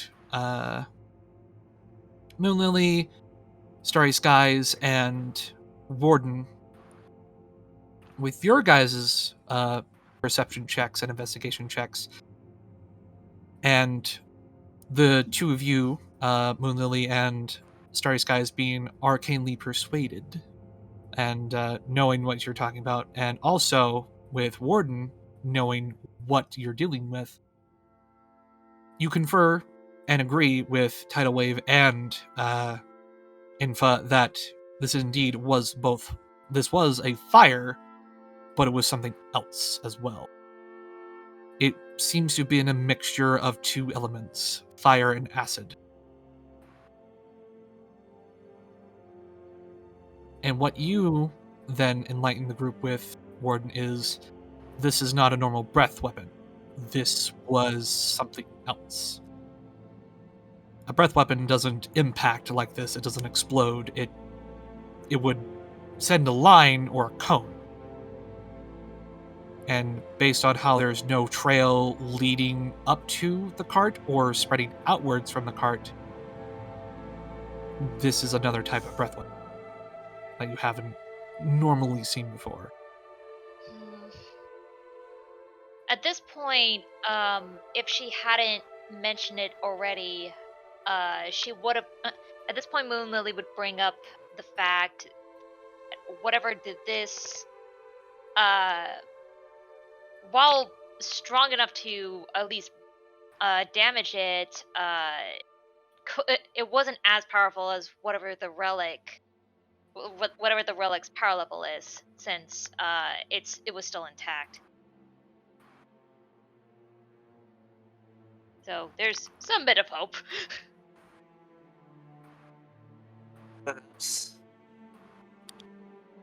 Warden looks at Moonlily saying, "A relic? Are you sure it wasn't the dragons themselves? Or are you telling me that there's something else mixed in with this?" Oh, well, when we interviewed Cliff Coffers before we came here, and he mentioned that there was a relic inside the cart. made by the BATPONIES here. It's the first I'm hearing of it. It managed to survive the fire. Damaged, but survived all the same. Would it also cause the acid marks? That, I don't know. We were just under the impression at the time that it had to have been some kind of magical fire, so I was thinking it was some kind of caster, but I can't explain the acid. I haven't heard of any dragons being able to do what you've said. But at the same time, this is almost looking like it may not just be the dragons. Too soon to say, though. You think the dragons had an accomplice? I got a bit of a question, though. What would... I know that acid is not something that is common, but can you think of anything that would make it behave like this? There are spells that cause Yeah, there damage are certain similar. spells that can... Sorry, go ahead. You are fine. There are spells that certain shamans know of that. It does damage similar. It is like an explosion coming from the source of the magic, but the explosion is evidently acid. It could be something like that, but I can't say for certain. Julius. Yes, Remind me again what insight does again? It allows you to gauge the intentions of a creature to sense if they are being truthful or they're trying to deceive you. Okay, not insight. Which one was it? You're thinking investigation? No, like a knowledge check, like nature, medicine, or history, or arcana. What are you trying to figure out? What else would cause acid to act like this with the fire? You can Since- roll an arcana check, or you can roll a nature check with advantage, since this is your favorite enemy. All right, nature it is. Go ahead and roll again. All right, Right, advantage. nature check. Better. You know that there are some dragons, at least from what you've come to understand. Study of adolescent dragons means study of dragons overall. You do know that there are some dragons that are born with... that they can be born with a form of duality in their elements. They're a very rare breed, and this one appears to be a mixture of acid and fire, based on what you're seeing from the damage. So and it we would have also a- explain the difference in breath weapon that you've seen. So not only do we have a Death Walker, we also have a mixed breed.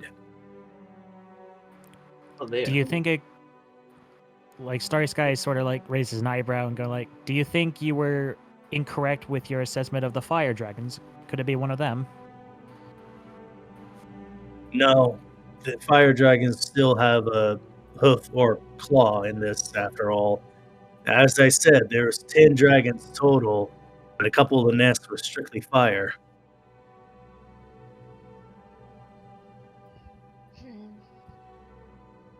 What do you think we are dealing with?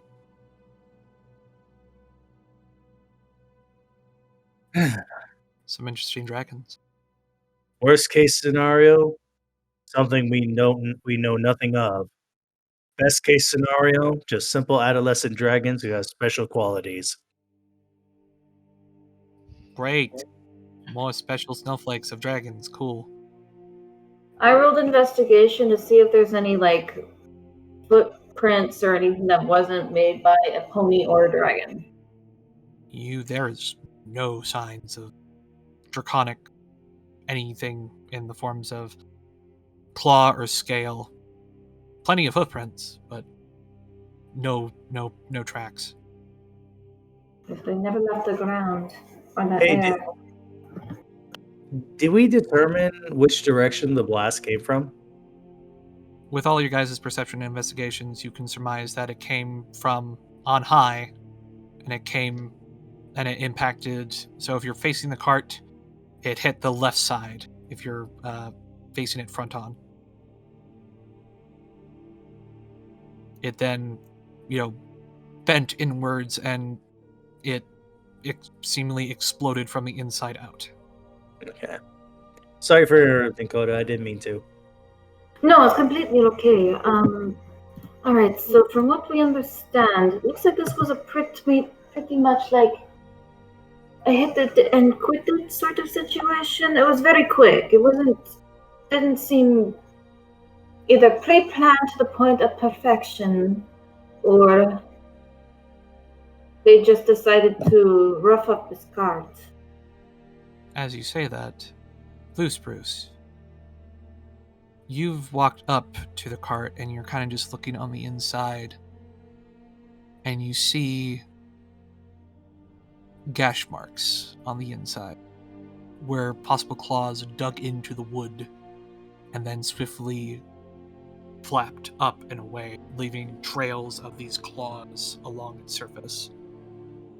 They didn't have a trail leading in, but it looks like they landed inside the cart and were looking for something.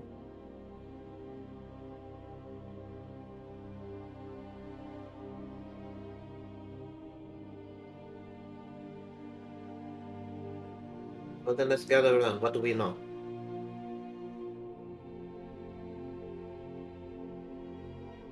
Alright, so we're dealing with 10 dragons, one of which is very off. The attack from the sky, so whatever was already had on its wings.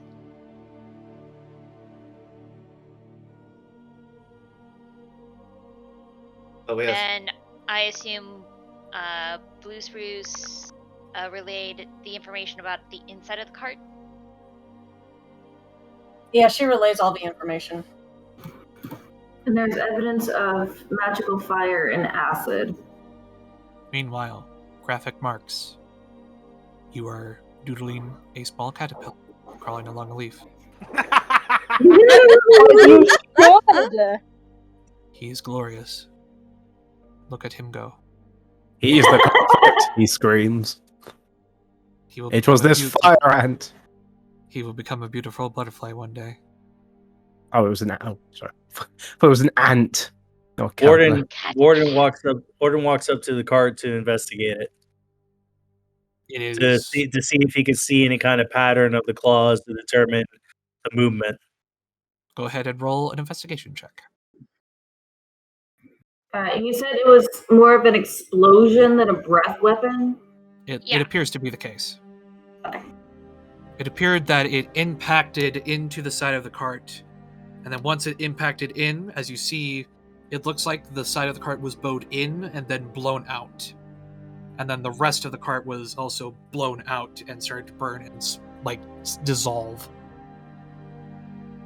Just a quick question.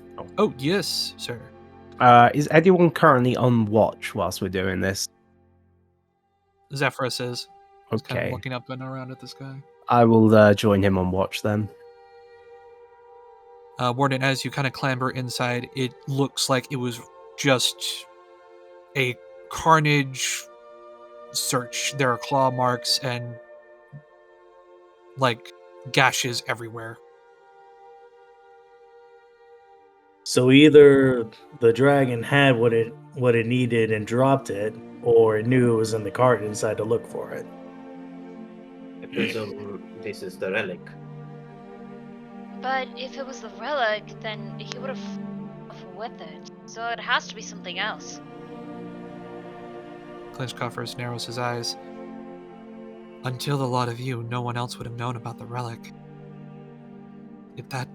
How would they know we would be here? They kind of look down and to the right.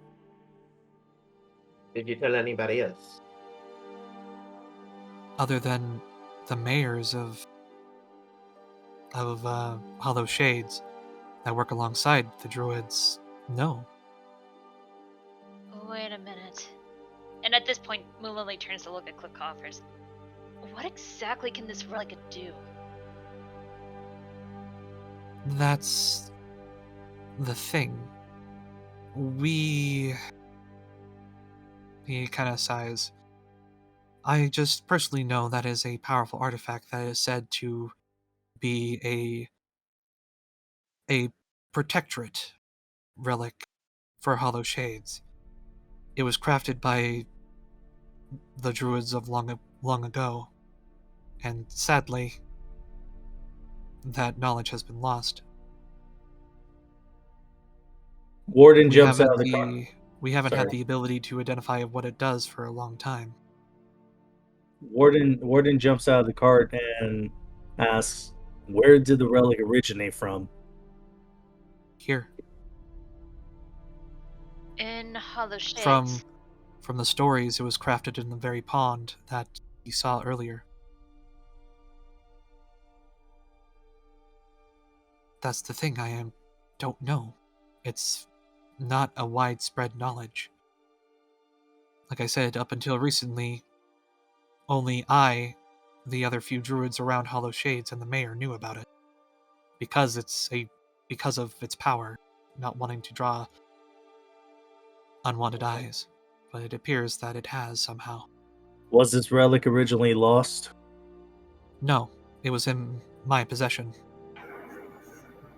Not that I don't think he's telling the truth, but I'm going to do an insight check just to see if he's withholding any information. Go for it. I want to do the same. I kind of want to do it as well. That's an 11 plus insight plus 1, so 12. Whoa! Nice. Oh, shit, dude! Thinking if I should do insight at this point. Keep in mind, Pretty, you also have abilities to scan people's emotions. Oh, yeah, that would be... Oh, I kind of zoned out for a minute. What are we doing this for? We're seeing who's telling the truth. Oh, okay. Don't forget your special Cartazone. Wiggly eyebrows. I'm trying to figure out which one do I click. Make sure to read the abilities. Shit. Actually. I'll figure it out. From what you can tell, he seems to be telling the truth. What is known about the relic, even for him, even though he is its protector, he doesn't know much. He knows it's a relic of protection. He does not seem to be withholding any information. All right, I think I know which one to click. If I need to click it. Tattle says a little calmly like, you protect something that you don't know much about. That seems I know it sounds strange, but it is what I was sired in to do. I understand it is an artifact. I assume it is very important to the people of the city, of this Azure, village. you gave a passive glance at Clinch, and once again, that power that you're unsure of how you do it, it's second nature. You feel that Clinch is stressed, worried, and it's starting to grow into fear. He walks over and kind of tries to do a comfort nuzzle. You can talk about it if you want. I just did not think that these... I only thought it would be one, not a group. Kind of rubs his forelegs. I did not want this to be... I did not want any pony to be in danger. Now I fear that I have drawn you into a lion's den. Well, I'm kind of like a lion, so I think I'll be fine. And we're very strong together. I think we can handle this. Warden looks at the group, taking note of the blue and white one. I just hope that your ambassador friend will know what to do. Well, think he'll handle it. let's just locate these dragons first. See just how old they are, as well as maybe get a read on that special dragon. And if it's as bad as we're fearing, then let him know. And in the meantime, just stall We must them. we must proceed with caution. I do not know dragons, but I know manticores, and if they are anything similar, they are aggressive if not treated carefully. Very well. And I believe, Warden, it is now up to you to lead us. Very well. So, If Warden, you have a few options of where you can lead the group. Unless you already have something in mind. Please tell me. As What a are the little options? reminder. Of course, you can lead them to the nests and the where you found the scuffle. But you have narrowed it down to the 12 caves around the valley that you have scouted out. Now, you technically visited 4, but you didn't do an in-depth investigation. Now that you have this group, I'm putting those 4 back on the table. Yay, Timberwolves. Actually, you know what those 2 are. You saw a mother bear's den and a timberwolf den. If you want to revisit those, you can, but you already know what that is. Well, who knows? Maybe someone else will be able to find a hidden thing that I couldn't see, or Warden couldn't see. Now, we can either go as we did beforehand, the largest to smallest, or I can just roll a d12 and you lead them to a random cave. Random cave. Warden looks out to the group and says, "Now that we finished here, or at least as fast as we can, I can show you where the nests are, or if you want, I can show you where the caves are." Caves. I vote the caves. No need to look at their old sleeping quarters. Split the party. Split I the agree with party. that. Yes, I feel time is of the Don't essence. you know you never split the party? Let's head to the caves, though. All right, I'll show you where the caves are. Let's go. Are we Here's the thing going about- smallest to biggest, biggest to smallest, or if I'm rolling a d12? Roll that d12. Oh boy! Roll that d12, Daddy! Let's see if you guys get lucky right off the bat. A 0. Give us that Daddy d12. Very well. It's a nat 20, ain't it? No, it's a d12. It's possible to get a nat 20. So it's a nat 20 then. Nat 12. No, it's a nat 20. You all begin to head out, and of course you head into the wider area of Hollow Shades. It is a beautiful, breathtaking forest. It's thick with alpine trees. There is nature and animals everywhere. They don't seem to really mind you. If anything, they're like, oh, hey, look, ponies. Look, potential food for when they die. Exactly. But you begin to make the trek up the slowly ascending mountainsides and hillsides, and you bring them to the cliff that is closest, or the cave that is closest. You will find a relatively shallow cave, enough for anyone with dark vision to see the back end of.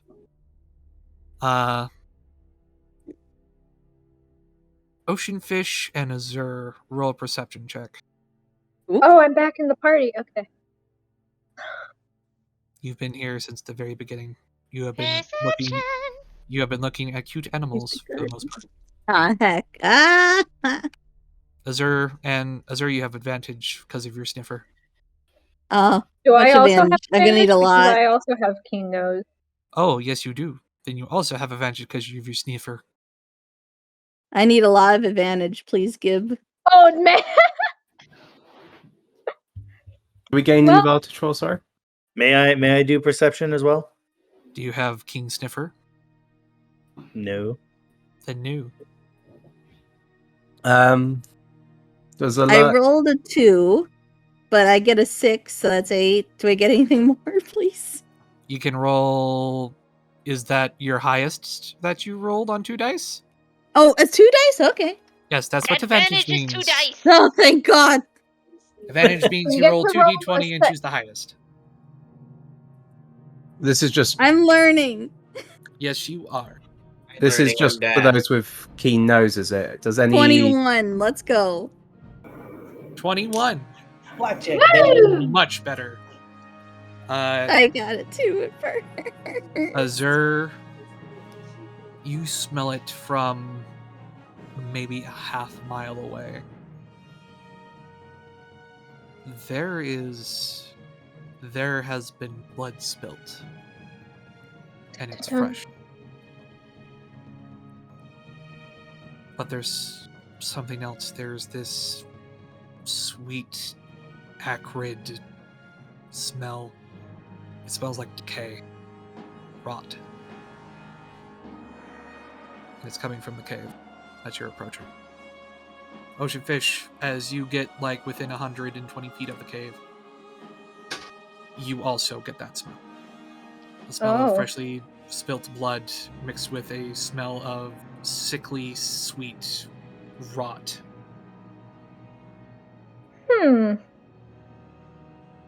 That's concerning. Do you two inform the group? Oh, yeah. No. Azure, No, what do you say? I smell fresh bud and decay. What? Which cave? Which cave was it? The one you're heading to right now. Yeah, the one we're headed to right now. and ocean fish is just gonna kind of like nod along and be like, I smell it too. As you guys then get within 60 feet, there's no wind blowing your way, but even from here, you'll smell something. It doesn't smell right. I'm growing a bit concerned about that cave. You can see, now that you guys are closer up, you can see into the back of the cave. It's no larger than a 20-foot hollowed out piece of rock. The ceiling's high, and it doesn't go any deeper, but there is plenty of rock and stones inside that are possibly hiding what is ever inside. Okay. From all of your passive perceptions, I'll say you guys don't hear anything rustling inside, just the smell of flies. Okay, early pony. First things first. Who here knows combat? Who here is physically strong? They must lead. Moonlily just simply holds up. Zephyr will take point. I take point aside Zephyr. 1. I cast dancing lights so everybody can see. Glaze shield also goes up to the front. Keisha Warden, are you also of sound strength? Warden pulls out. Of course he is. Warden doesn't say anything, but pulls out a hand axe, gesturing, "Yeah, I can fight." Duly noted. Zephyr will leap up onto a rock, and he'll kind of look around and down before he leaps over to another one. And you see him kind of just stop there for a second, looking down. What do you see? If any of you have a weak stomach, I would advise not coming around this corner. Moonlily's gonna take to the air and see what he sees. Okay, he's gonna follow like Zephyr's like trajectory and jump up next to him. Who all goes into the cave and around the corner? Warden also goes in. Sure can go into the, isn't afraid going into the cave. Yes, Starry also follows Zephyr's. Glaze shield Ocean does. wants to, but Yeah, also doesn't want to get in an argument with anyone about because has a feeling that people would try to stop them. Just make.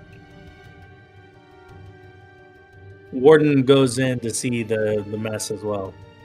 Tidal tries to blend in with the group a little bit and goes there as well. Ling will stay back Coda with. will also follow suit. Ling will stay back with Ocean Fish because it smells bad in there and she doesn't want to go inside. Infa also stays Because it's back. mealy. Infa doesn't really care what the smell is. It's just no need to get herself dirty. So you all slowly walk around the corner. Some of you gaze down from the rock, others meet it. Leaned up against this rock, there is a smattering of now thickened and starting to blacken crimson. It is sprayed across the rear of the cave, the walls, the rock, the floor, everywhere. Along with it, a scattering of scale. But most of all, along with the rended and clawed flesh of this now decaying adolescent dragon corpse. Its entire chest cavity rended open and spilt.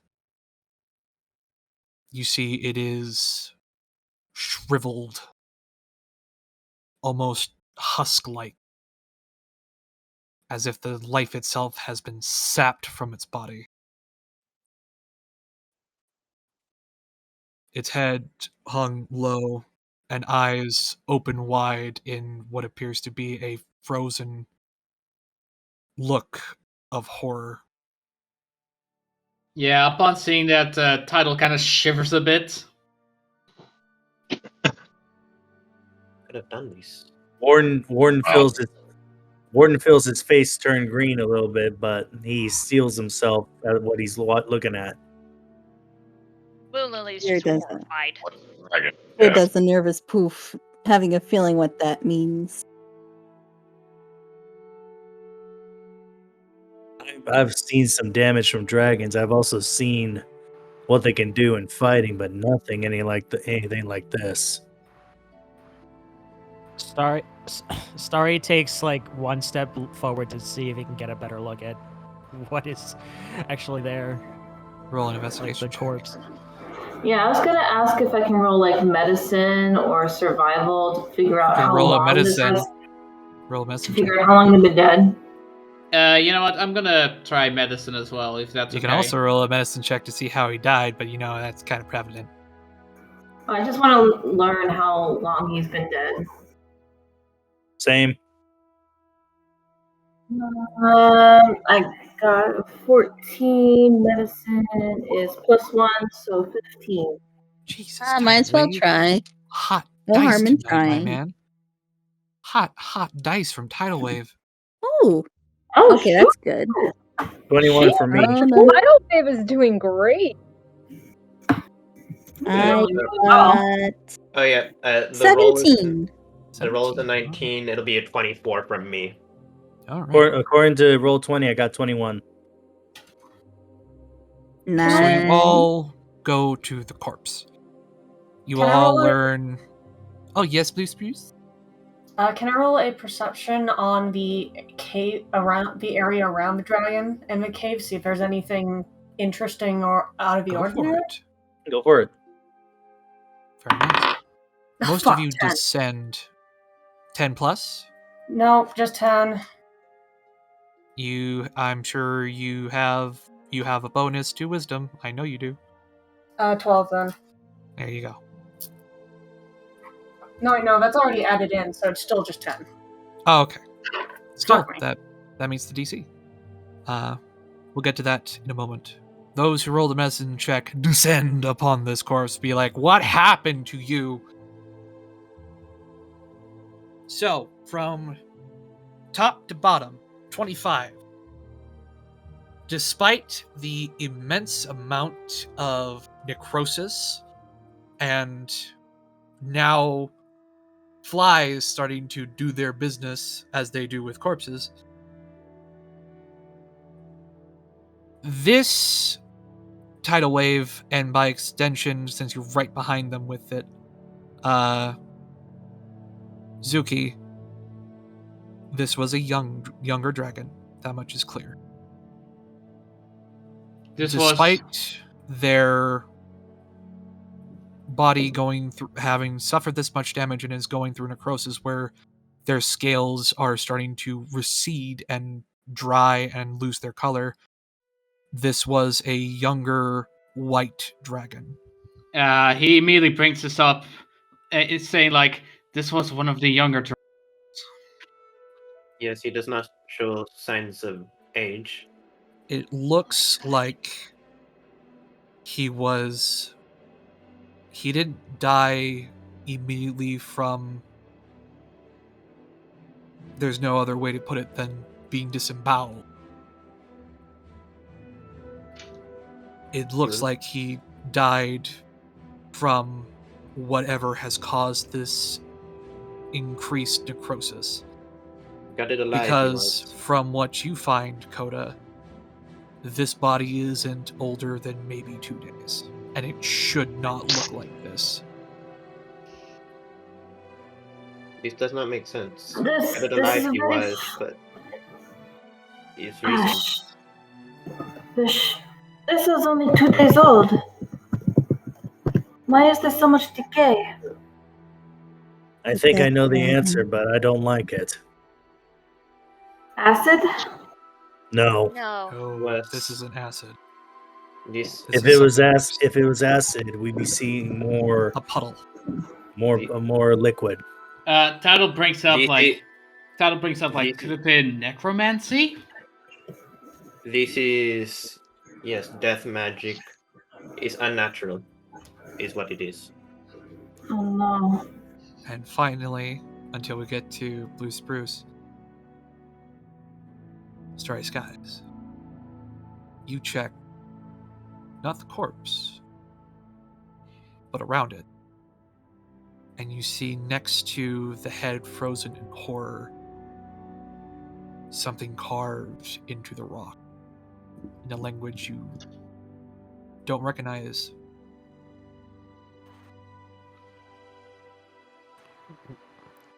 Okay. What in the world is that? In fact, I actually don't know if you speak that. You might look. Tattle's also slightly intrigued in the carving, so I want to see if Tattle can decipher it. I haven't. Azure will join as well.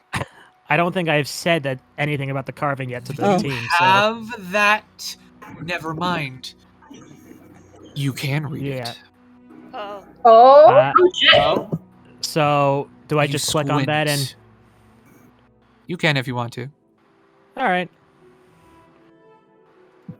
Show the players what you're working with. Oh. Oh, that's cool. You squint. And when you ponder, what does that say? There is a soft chuckle in the back of your mind. Let me help. And the words themselves, the scrawled language begins to shift and morph in your vision until it reads in Equestrian, traitor. Oh. Uh-oh. Uh-oh. Oh boy. Oh shit. Well. Starry just That's sort of fun. steps back for a second, realizing what it read on the ground, and starts having his mind race a little bit, going like, "Wait, what? What is it, Starry? What is Moonlily lays down. Hey, Starry, are you okay? You seem a bit out of it. I have a theory. It seems point that out the another. what's written. Yeah. If you look near his head, there's something scrawled on the floor. Warden looks at it.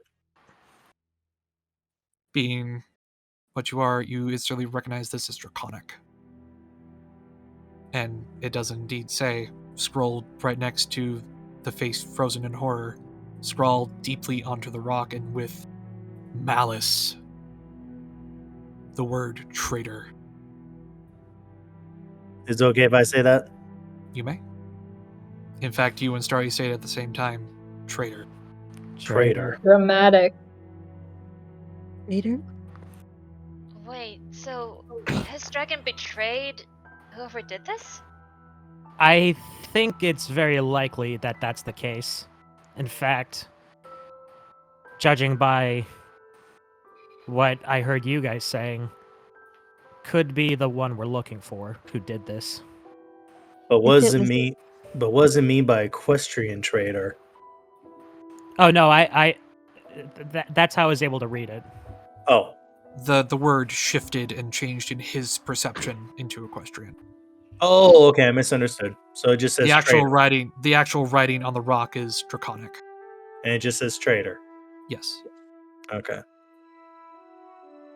If he betrayed his own kind, then it was a death earned. We don't even know if it was for the good thing. I do not believe. I believe you have it backwards. I don't believe the one killed was the traitor. Could You think it was the other? Distances No, herself. that title quickly says like it could have been a dying message. No, Zephyrus says, kind of slowly clambering down. I think the ringleader of these dragons didn't expect nor want to hear differing opinions. As Zephyrus just kind of closes the eyes of this young dragon. And so this guy was made an example out. I agree. Sounds like that the dragons did this themselves to this one. Or at least their leader. Warden steps forward and says, now this raises a question. Was this dragon part of the group originally? Or is this dragon solo? We can only assume. I think he's been part of the group initially. What But makes the you think that question then we need to ask, what exactly did he do to be called traitor? What makes you think it had something to do with his opinions as opposed to his actions? Could be a mixture of both, Zephyrus says, standing up, eyes kind of looking down. And at this point, Glaze, as a man who knows trauma of a battle, you see Zephyrus's eyes glaze over for a moment, and you see his beak kind of twitch. When you don't follow orders, you are made an example of. Make sure the rest fall back in line. Moonlily, her head and her ears just fold back, understanding full well what he means. Starry doesn't say Azure nothing, gives a but hard nod. yeah. Starry doesn't say anything, but closes his eyes, understanding as well somewhat what Zephyrus means. Title doesn't fully understand, but does understand that those who don't follow the orders are often betrayed. And at this point, Blue Spruce, checking outside the cave, you will find tracks. Multiple tracks. Not hoof, clawed. I call back to the cave. Hey guys, I found some tracks out here. Warden heads out towards the call. Flutter on out. So does Title. Does everyone just go out? Yep. Oceanfish, you kind of look up, and Infatua, you look up and you see the rest of the group fan out. It's like, oh, cool. As Starry- you guys leave, Zephyrus will Starry- grab something from the dragon. Oops, sorry. Follow behind. Never mind. Yes, but before that, Title picks up Link from Oceanfish. T-Bleps. Yes, Starry Sky. Yeah. Starry Skies then remembers something and asks Warden, like, didn't you say that you found a scuffle of some sort? nearby? Yes, I did. It was actually further away from the nests. If you want, I could lead you right to it. I will say, Warden, you know adolescent dragons, they do fight. It's in their nature. It's how, like you said before. And I will say, by the way, you impressed me with knowledge of dragons there, because I was about to say, well, like, yeah, you know this, but you fucking just stole the words right out of my mouth, and I'm so proud of you. Dragons fight. It's, like you said before, it's how they establish a pecking order. The biggest and the strongest dragon leads the rest. It's just how it is. They don't, however, unless... They usually don't kill each other unless it's for a very good reason. They might injure one another badly, but normally they don't kill each other.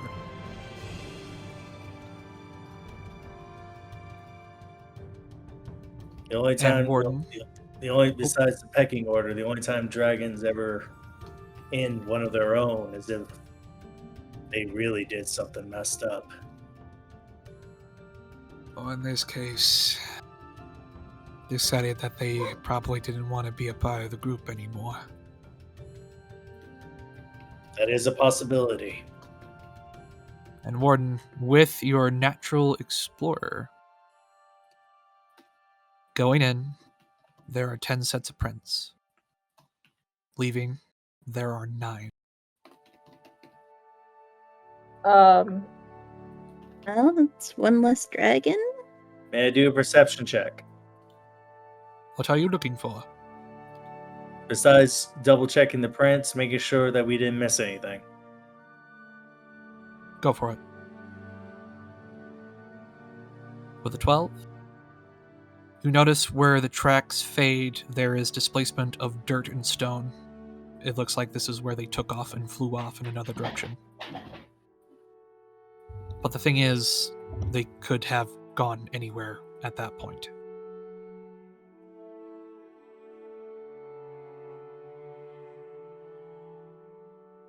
With what we've seen so far, I honestly don't think that they've gone to a different cave.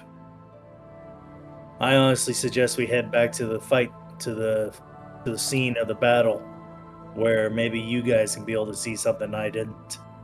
Are you sure? Because that just sounds like it's where they had a scuffle, yeah? Possibly, but for all we know, that could have been with the 9 dragons. Originally, I presumed that it was all 10, but after finding him... I will reconfirm, Warden, at the scuffle, there were still 10 tracks. Oh, they were still... Okay. Yes. Okay. In that location, that's where you figured out that there were 10, both from the fight area and from the nests. You know what, Zephyr? You might be right. Now that I think back to it. The nests, there was 10 of them, and then from the fight, from the area of the scuffle, it looked like there was more than just 9. So more than likely, they had an argument at the nest, fought in the woods, and then came up here. And this is where it boiled over.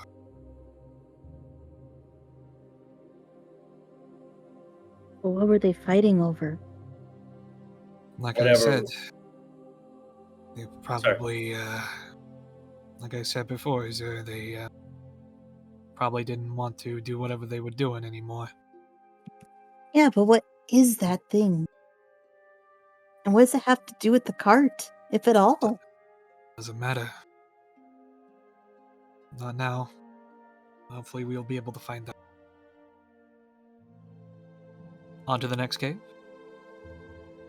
This may seem like a long shot, but let's check That out the was other cave caves. number 1. That was just cave 1, yeah. Hey, could Warden point out what caves he's already checked out? If you fly up, yeah. You know where to lead the... Alright. So, again, would you like me to roll, or would you guys like to go down or up? Let's go from the top, the biggest. You want to go to the biggest cave? Does Mhm. everybody agree? Agreed. Also, Warden, what do you think of I'm Warden? okay with it. Marvelous.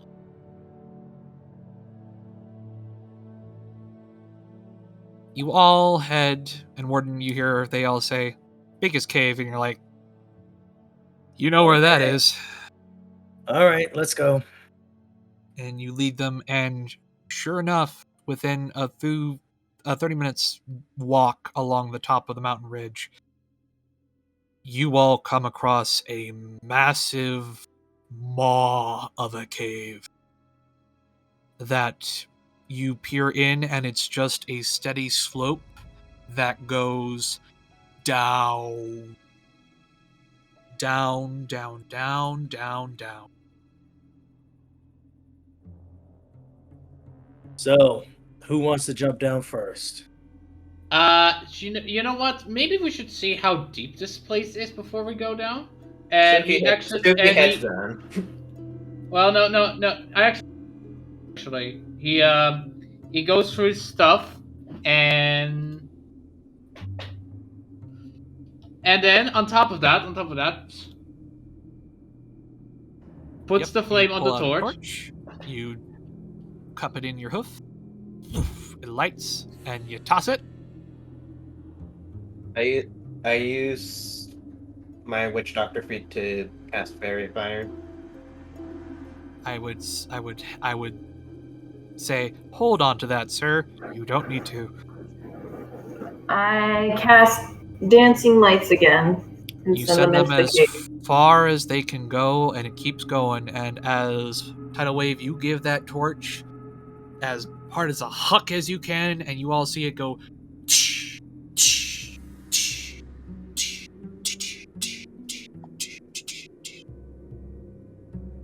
It keeps Still going not by then. and going and going until it seems to reach a lip where it's just a flickering orange bead. Okay, that is very deep, and I don't think any of us can survive that fall. Oh no, it's not a fall. It's a gradual slope down. It just goes down. And we have wings if needed. Yeah, but not all of us can fly, and we can all get out. While y'all are discussing, You can always go on my back. While Suki is just like, sorry. Go ahead. Yeah, while everyone's like conversating in the background, Suki is like his rope, like tying it around a rock, tying the other side like just like around his waist, and just like starts just abseiling down. You just start to walk down. Again, it's not that sheer of a slope. It's not super sheer. No. It's steep, but you can walk down it. Okay, in that case, nix the rope. Suki, like while everyone's discussing, just making his way in. Fuck, get stuck. Oh, man. God damn it. And Zephyrus just starts to slide down. Are you sure we need to go down here? Warden follows along, but decides to glide, saving his claws. Yeah. Azure falls because she's worried about her friends. Starry just sort of chuckles before entering the cave as well. Ocean fish will glide on down. Tidal will just tell Link to stay put and goes down as well. Warden She stays put for a whole 5 seconds before she starts to follow you.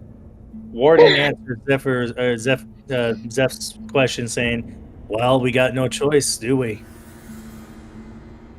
I feel that we do. Kind of. Oh, man. You just see his feathers just growing more and more fluffed as you go deeper and deeper in the cave, and he's looking back at the sky. Oh, boy. Starry just sort of like comes towards Zephyrus and goes, "Surely you aren't afraid of the dark, are you?" I ain't afraid of the dark. I'm afraid of tight spaces. I don't know if you know this, Starry, but griffins fly. We don't like being confined. Don't forget. Warden yells over to Zeph, saying, "Don't forget we can run." Yeah, says the cheetah. I don't see him complaining. Well, maybe he doesn't have claustrophobia, but I have fucking claustrophobia! Sorry.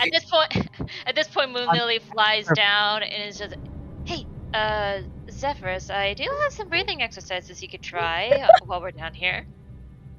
I meanwhile, like I light my lantern. Just like, it's okay, Zephyr. You stick close to me. You'll be fine. I protect you. I give him like a pat on the back. Warden makes his way towards the torch. Starry just sort of chuckles and says to Zephyrs, "How did you survive Manhattan for so long, friend?" Because there's open sky, and I can leave the fucking... I can leave the freaking ground at any point in time. And when you're in a building, you know you can leave. But this is a gigantic big cave. It's scary, okay? I'm not used to this. It's okay. You guys soon get down to the torch. And with lightning sparks, torches, lanterns, now and dancing lights, the cave is now illuminated. And for those, just with passive perceptions going off, you see all sorts of bugs going like, "The light, flee!" and begin to run away. The reckoning has come. Just a bunch of little spiders and centipedes. Any beetles? A few beetles. Warden manages to grab one. You grab a beetle. It farts in your face. You little shit. He squishes it. Now your hand smells like farts. Good job, friend. But you're Good at the job. torch, and you see, and as you guys get down there, you just see a bunch of moths or be like, "Holy fuck! There's so many moons out here now! Wow!" And they're all just dancing around your guys' light sources. One of them approaches the lightning spark and goes "Bzz," and flops over dead. Traitor! So is this just a cave full of bugs? Oh no, it keeps going down. You guys just read a small flat landing. Careful where you step. We got stinkers in here. Alright guys, we have found that this cave goes deeper. Are you sure we should keep going? Survey says yes. Oh man. We got a mystery to solve. Oh man. We have to see Oh, it. to the poor end. little Zephyrs. I will punch Starry you just in sort the of face. If you want. You say that to Star. You feel a hoof pat on your back. It's okay, Rafi. I protect you. Yeah, so I don't need protection. I want out. It's okay, Rafi. It's okay. There's no shame in going, and we could just come and get you when we're done. Starry continues to chuckle a little bit, but then sort of frowns a tiny bit, going and then asks, "We did leave someone to keep watch at the entrance, right?" No, we didn't. We all came How? down here. Important job. And I don't know about you. I don't want to be the schmuck that's left up there when there's 9 murderous dragons flying around. Well, I told Link to stay put, but as he points at her, she decided to come along. You just see her smiling up at you like, "Hi." Her tail side. Well, Zephyrs, I think a job opening has opened up for you. Go choke on your sword and just keeps going deeper down. And so you guys keep going deeper still. Yeah, at this point I was getting a little exhausted, like, how deep does this cave go? That's what we're gonna find out. Unless you all run, or if those who can fly pick up the entire group. And I don't want to work out that mess because that's a lot of screaming. It takes an hour of walking down.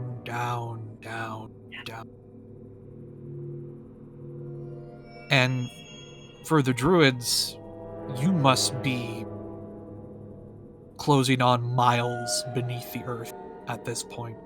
as you keep going deeper and deeper and deeper. An hour turns into 2 hours. Before finally the slope begins to flatten, and this large cave, again, a good like 50 feet cave, from ceiling to floor, a good, 10 feet from either side of the wall, so you can all just walk down it at your own leisurely pace. Or glide down. You all soon see the tunnel widen into every direction around you, as you see another world of massive rock pillars connecting so high up you can't see the top of the ceiling, and so far down you can't see the floor. This massive expanse of underground networks. Not networks. The only way I can describe it is, let me grab a picture.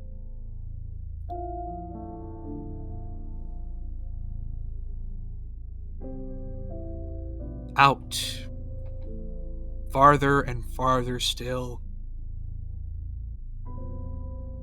From glistening crystals, letting off soft pulses of light to what you can see maybe in the distance, massive rolling jungles of mushroom, lakes and rivers running along, and odd foliage everywhere. Ladies and gentlecolts, welcome to the Underdark. Oh, lovely. In the tavern, you can see the example of what you see. One of many. Oh, shoot. Journey to the center of the earth. On my knight. This is beautiful. We've entered the Hollow Earth. We did it. Warden looks around surprised, going, I never knew this was here. You had a theory. Oh, that's so pretty. You had a theory, Warden, but yeah, that theory's true now.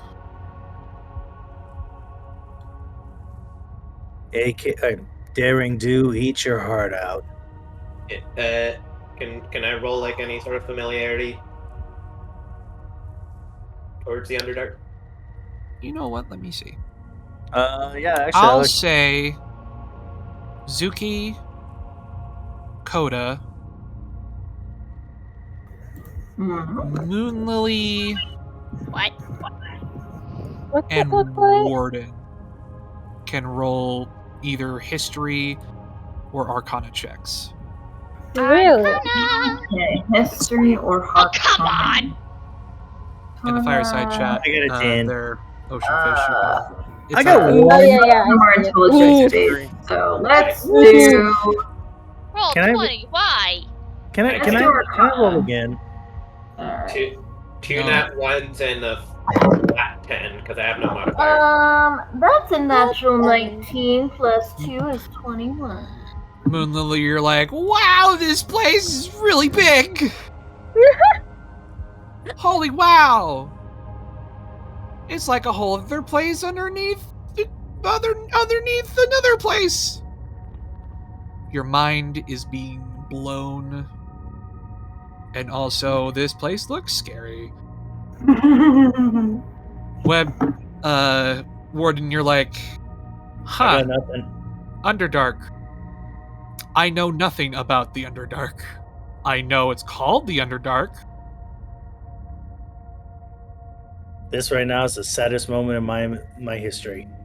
If not, you're not entirely convinced that you're in the Underdark. This just looks like a really big cave.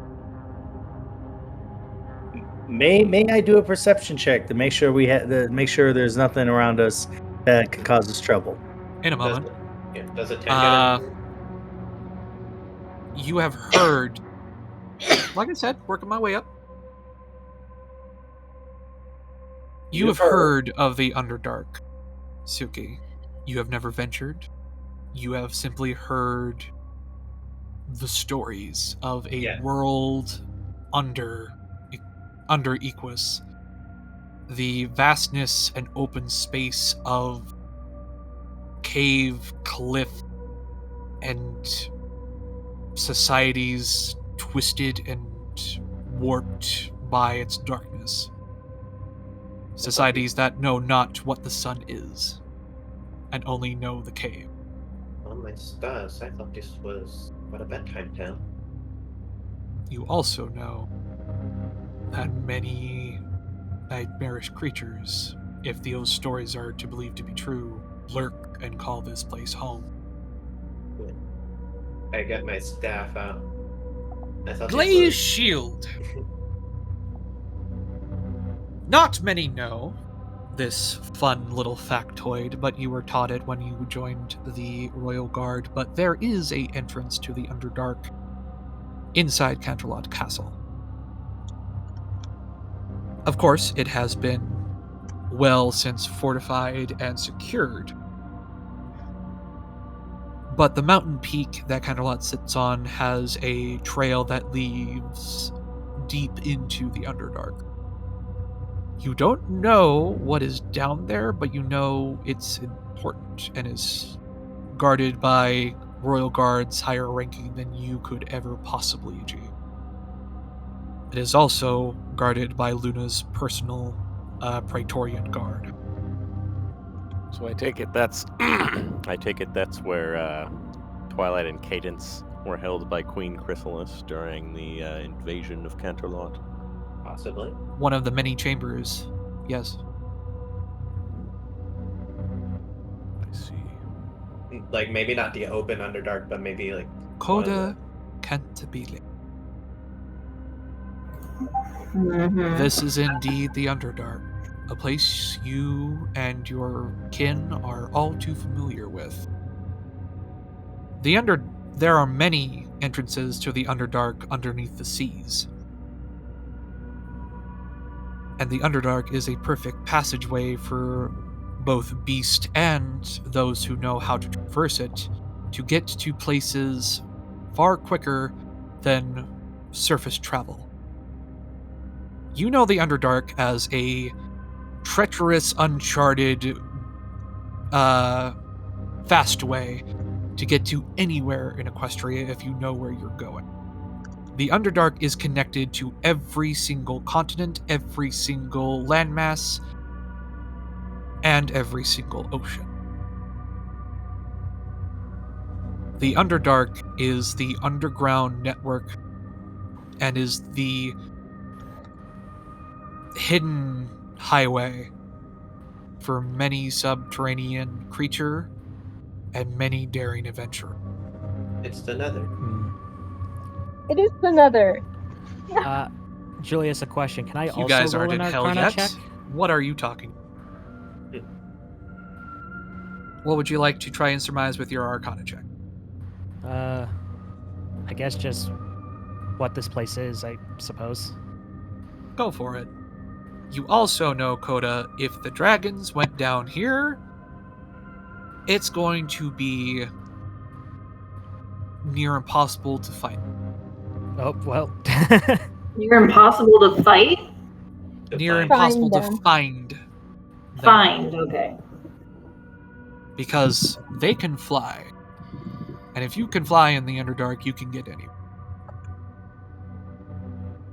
No matter how great the chasms may be, if you can fly over them, they could fly to Griffonia, for all you know, from the Underdark.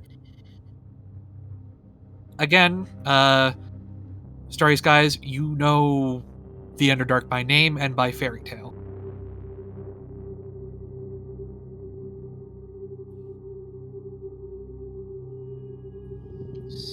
I want to start looking for tracks.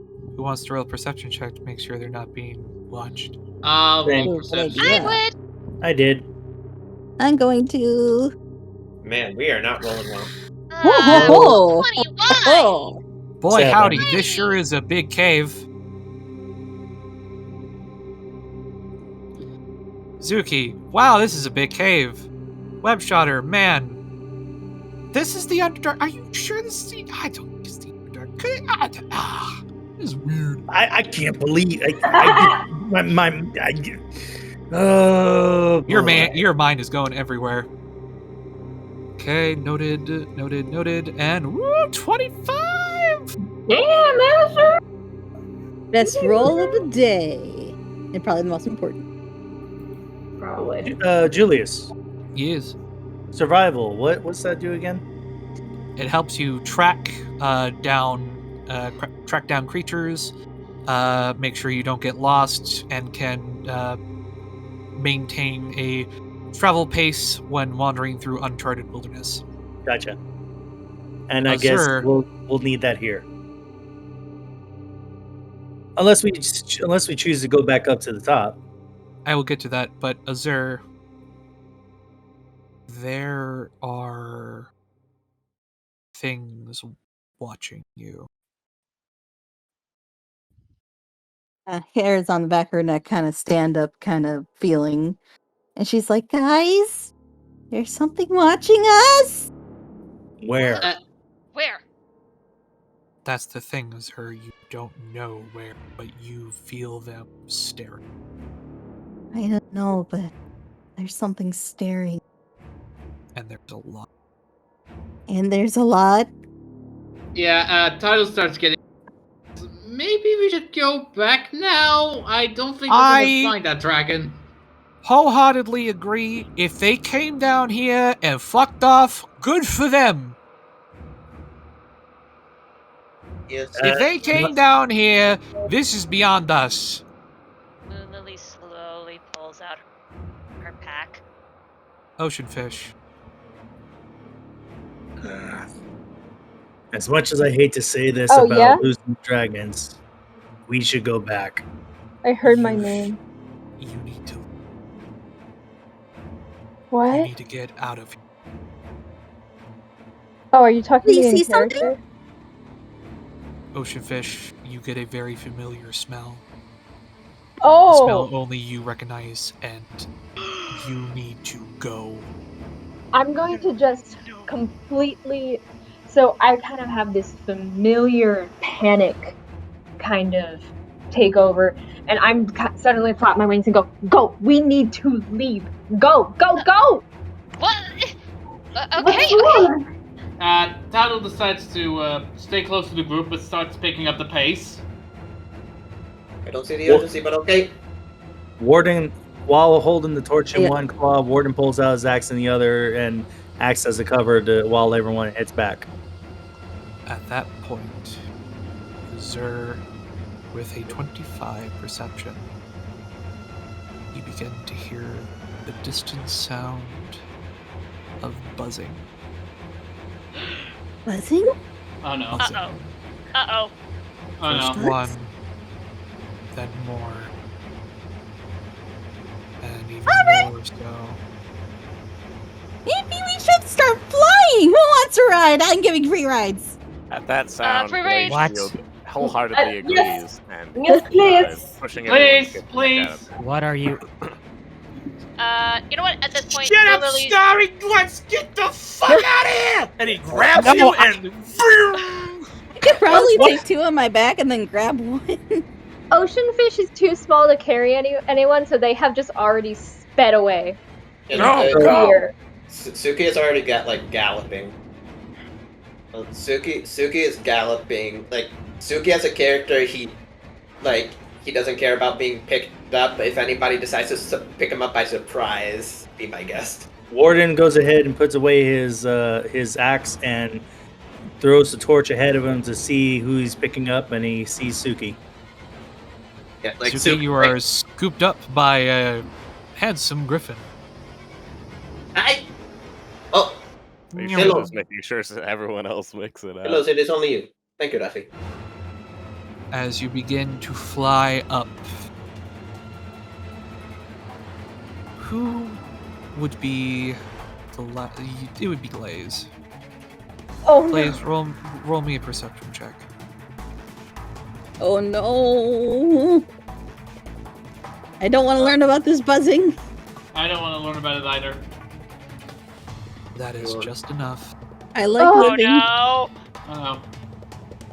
As you're making sure everyone else is getting on, and you see Blue, like, ready to, like, you see her eyes narrow and her teeth begin to show, and you see just the very sproutings of fangs start to come. Everyone then begins to get swooped up and leave along with you. The only thing you see coming up over the sides and descending down from the ceiling are first 10, 15, 20, 30 eyes. A deep, dark orange, insectoid, no pupils, staring at you. Horrifying. This is terrifying. In nothing but dead silence as you all begin to leave. You look back every now and again, and you see those eyes follow for just a little while, until eventually they disappear into the darkness. Can I tell whether or not they're changelings? You know those eyes. Those were changelings, but they were not chrysalis changelings.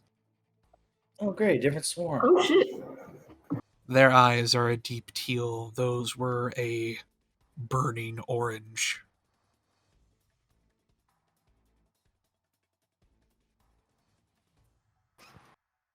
Soon enough. And after a while of all of you knowing that you're not going to be pursued any longer, slow down, offload, take a breath. Okay. Can anyone tell me what those things were? Nothing Zephyrs, good. what I don't in the care world was to that? know. I am alive. I am away from the buzzing. I'm happy. They were. I'm Actually, trying to know figure out that how I anyway. can roll for this. Actually, would have Moonlily heard of change, or at least know what they looked like? All of you have heard of changelings. Okay. Have I? Except for maybe Tidal Wave and Azure. Warden looks over to Azure and going, "Hey, Blue, what was those things? You were the first to notice them."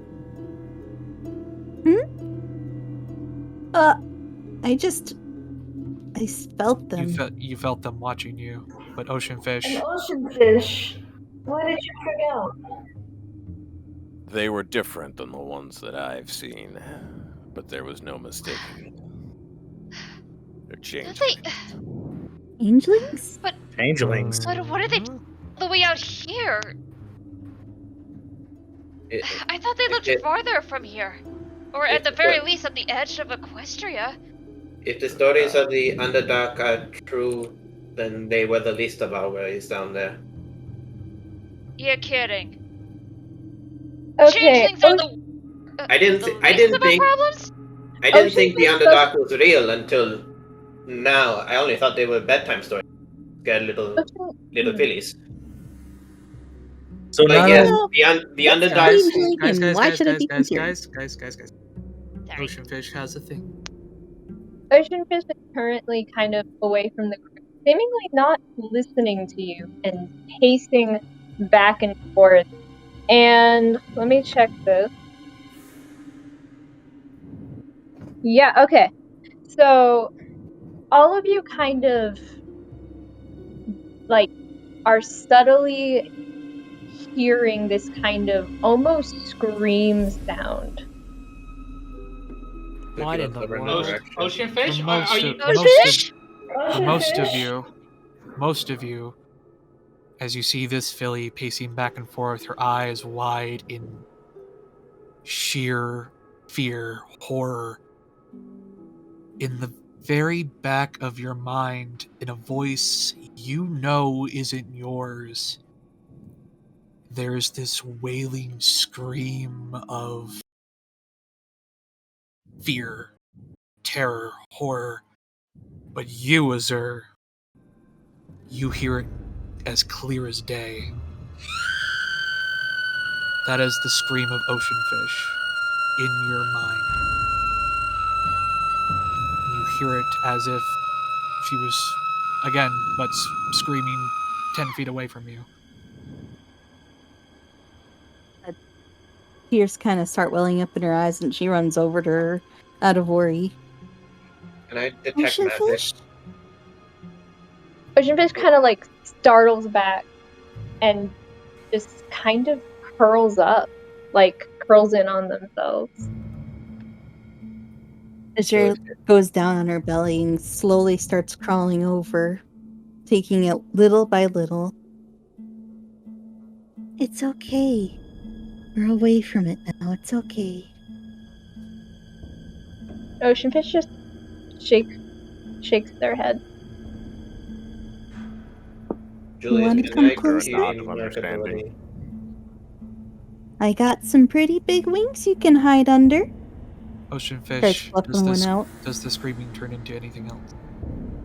I'm gonna say no. It's still screaming. All right. But All of you still hear it. Hmm? Go ahead. You know what? At this point, Oceanfish, roll me a wisdom save. Let's see if you can hold it back. Julius, can I use Cutie Mark detect magic? That you may. Oh. You managed to hold it back to where it doesn't explode into everybody else's mind. You know that you shouldn't. You know you can't let them know that you have this ability, because that would be bad. That would be very bad. But you're so scared. Some of it you know is leaking out. You just hope it's just not too loud. And all of you still just hear very faintly in the back of their minds just a constant scream of horror, fear, terror. Detect magic. You gaze at Oceanfish, and you gaze at every pony, and you see all of you glow with a faint source of magic. Some brighter than others, some dimmer than most. But all of you have some magic within you. But you look at Azure and then Oceanfish, and you see something different. Magic of something different. A swirling pinkish purple energy around the both of them. Is it Something familiar to deeper. me? Is it Maybe. familiar to me in any way? Julius, In any way? can my resistance ability work to help him out or no? I don't believe so. Yeah. Oceanfish slowly crawls forward, just ever so slowly, and tucks under Azure's wing. And as that happens, the screaming slowly fades out to silence. Julius, can I roll to see if I can intuit or recognize what that magic is? Roll a history or arcana check. Like Oceanfish says, soon that phantom screaming from a voice you know is hers, but you see her not making a sound fade, and you just see her hide under Azure. And you feel it is a familiar presence of arcane that you felt before, this power, but you can't place your hoof on it, Zuki. This will require further study.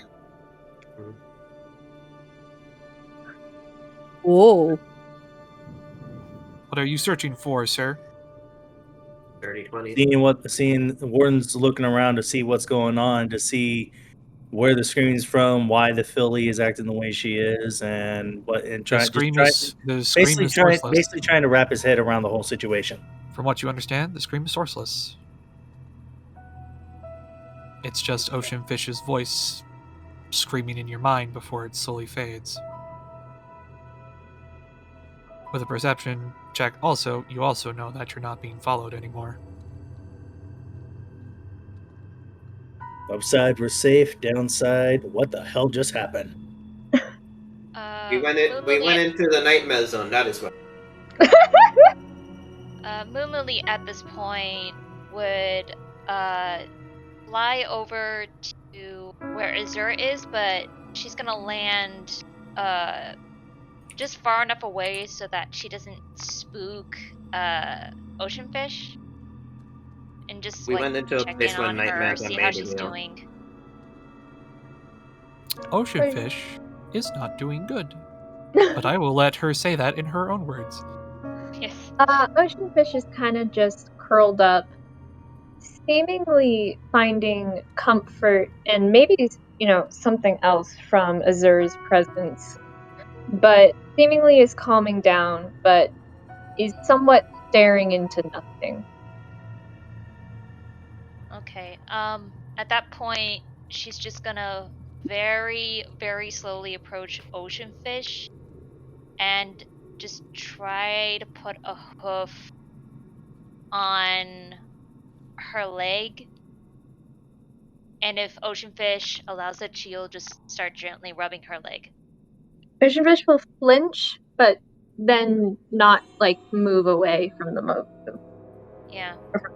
Touch. And ocean fish is gonna start humming like a very soft but gentle tune to try and calm her down. Actually, I'm gonna, if the DM allows it, I want to assist in that. Go for it.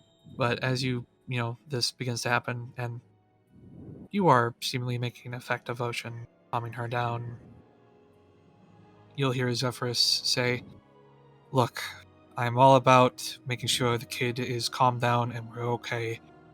But, kind of peers back down. I don't want to stay down here any longer than we have to. That's a fair point. We can continue this once we're out of here. Understood. Warden agrees with them and also says we're good for now, but we should keep going. I'm aware. Just give me Where a do you moment, think they might please. be, Warden? Can I use my cutie mark effect on myself? I will allow it. Yay! You hum yourself into a peaceful slumber.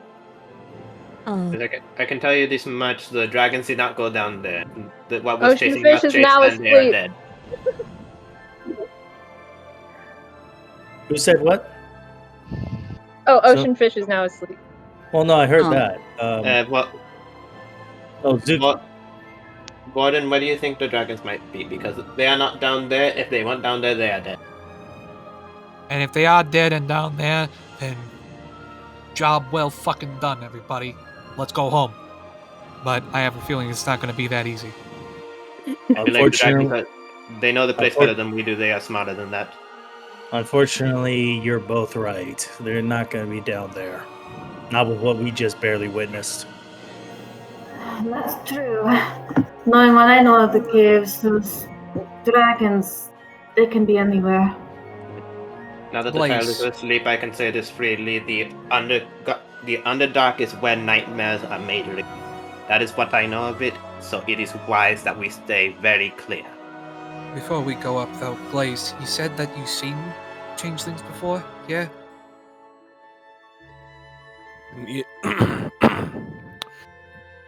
The invasion of Camelot. Oh, Many changelings that day. Yeah. Yeah. What about it? Or it was pretty messed up. So I assume You said these that. changelings You said are... that the. Go ahead, title. I assume that these changelings are not good news. There's nothing like the terror of being in the middle of a battle, looking to your comrades, and not knowing if it's really them. So if they wanted to, they could take on our appearances too. Yeah. In fact, the reason from what I heard, the invasion happened because the queen impersonated a potential ruler, or the current ruler of the Crystal Empire. What's the likelihood of them following us, Glaze? You're the only expert we have here, and I know it's asking a lot from you. And you feel like a pin put a talon on your shoulder. The last thing I want to do is dredge up memories that you don't want to remember. You can see the title is like thinking about something, but it's not saying anything. I need to make some kind of roll to know that. Go ahead and roll me a history or arcana check. And while he's doing that, what time is it in game? You don't know. You can't see the sky. Oh, we're still in the cave. I thought we got out. You guys are in the process of leaving. It's just Oh. Zephyrus wanted to do this last rain check, make sure nothing goes wrong. And Glaze, you know how to fight a changeling. You didn't care to learn what they care about or what they're... You know how to kill them and fight them. That's all you need to know.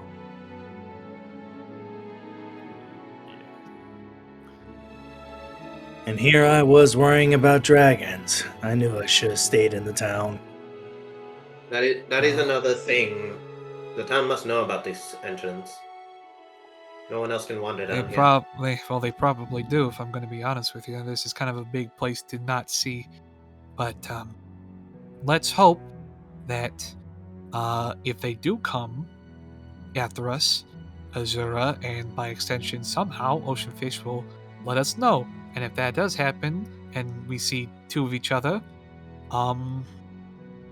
ooh, how about this? A keyword. Graffiti.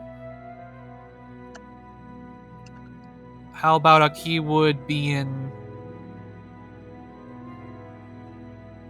Let's make it simple. And, how about a keyword being heroes? Hero. That is manageable. I can work with that. That's what we're supposed to be, right? He says Sounds kind like of a plan. half-hearted shrug. Sounds like a I don't plan care to what me, they and are. there's nothing wrong with it. I don't know about the rest of you, but let's get the fuck out of here. Agreed. Let's just get out of here. I don't want to think about those changelings any more than I should. Let the I rest of don't you care what leave. they are. Not going to let them hurt us. The rest of you begin to climb out, and by the time you get back out and up, the sun has begun to set. I don't know about the rest of you, but I strongly recommend we go back to town. We go back to town, stay the You night. won't hear any argument from me. Yeah, Tadal is just doing a sort of like telling Link to do like a secret handshake, just making sure of something. You do like slap, slap, side to side, up and down, high five. He's all about it. Ladybugs awake. Clap your hooves and do a little shake. Something Yes, like that. so the fact that it went so flawlessly is like, okay, you're the real deal. Ling is like, of course I am. Who do you take me for? Warden looks at the duo going, "You know we just got out. They aren't right behind us right now, right?" There's no shame in making sure. All right. Fair enough. Do you all head Shall we back all... to the Sorry, village? go ahead. All right. We go back to town. With the entrance of the Underdark now discovered and the dangers might lie within, creeping still in the back of your mind, some dredging up old memories of a battle long past and of a life escaped.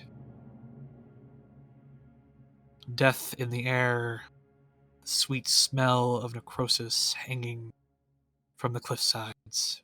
You all leave with much to ponder and much to do. And that is where we will end tonight's session. Oh, man. Till What next an time. ending! Woo! Till next time, heroes. Have we gained any experience either last session or this session? Hey, guess what, everybody? You level up! Level 3! Level 3!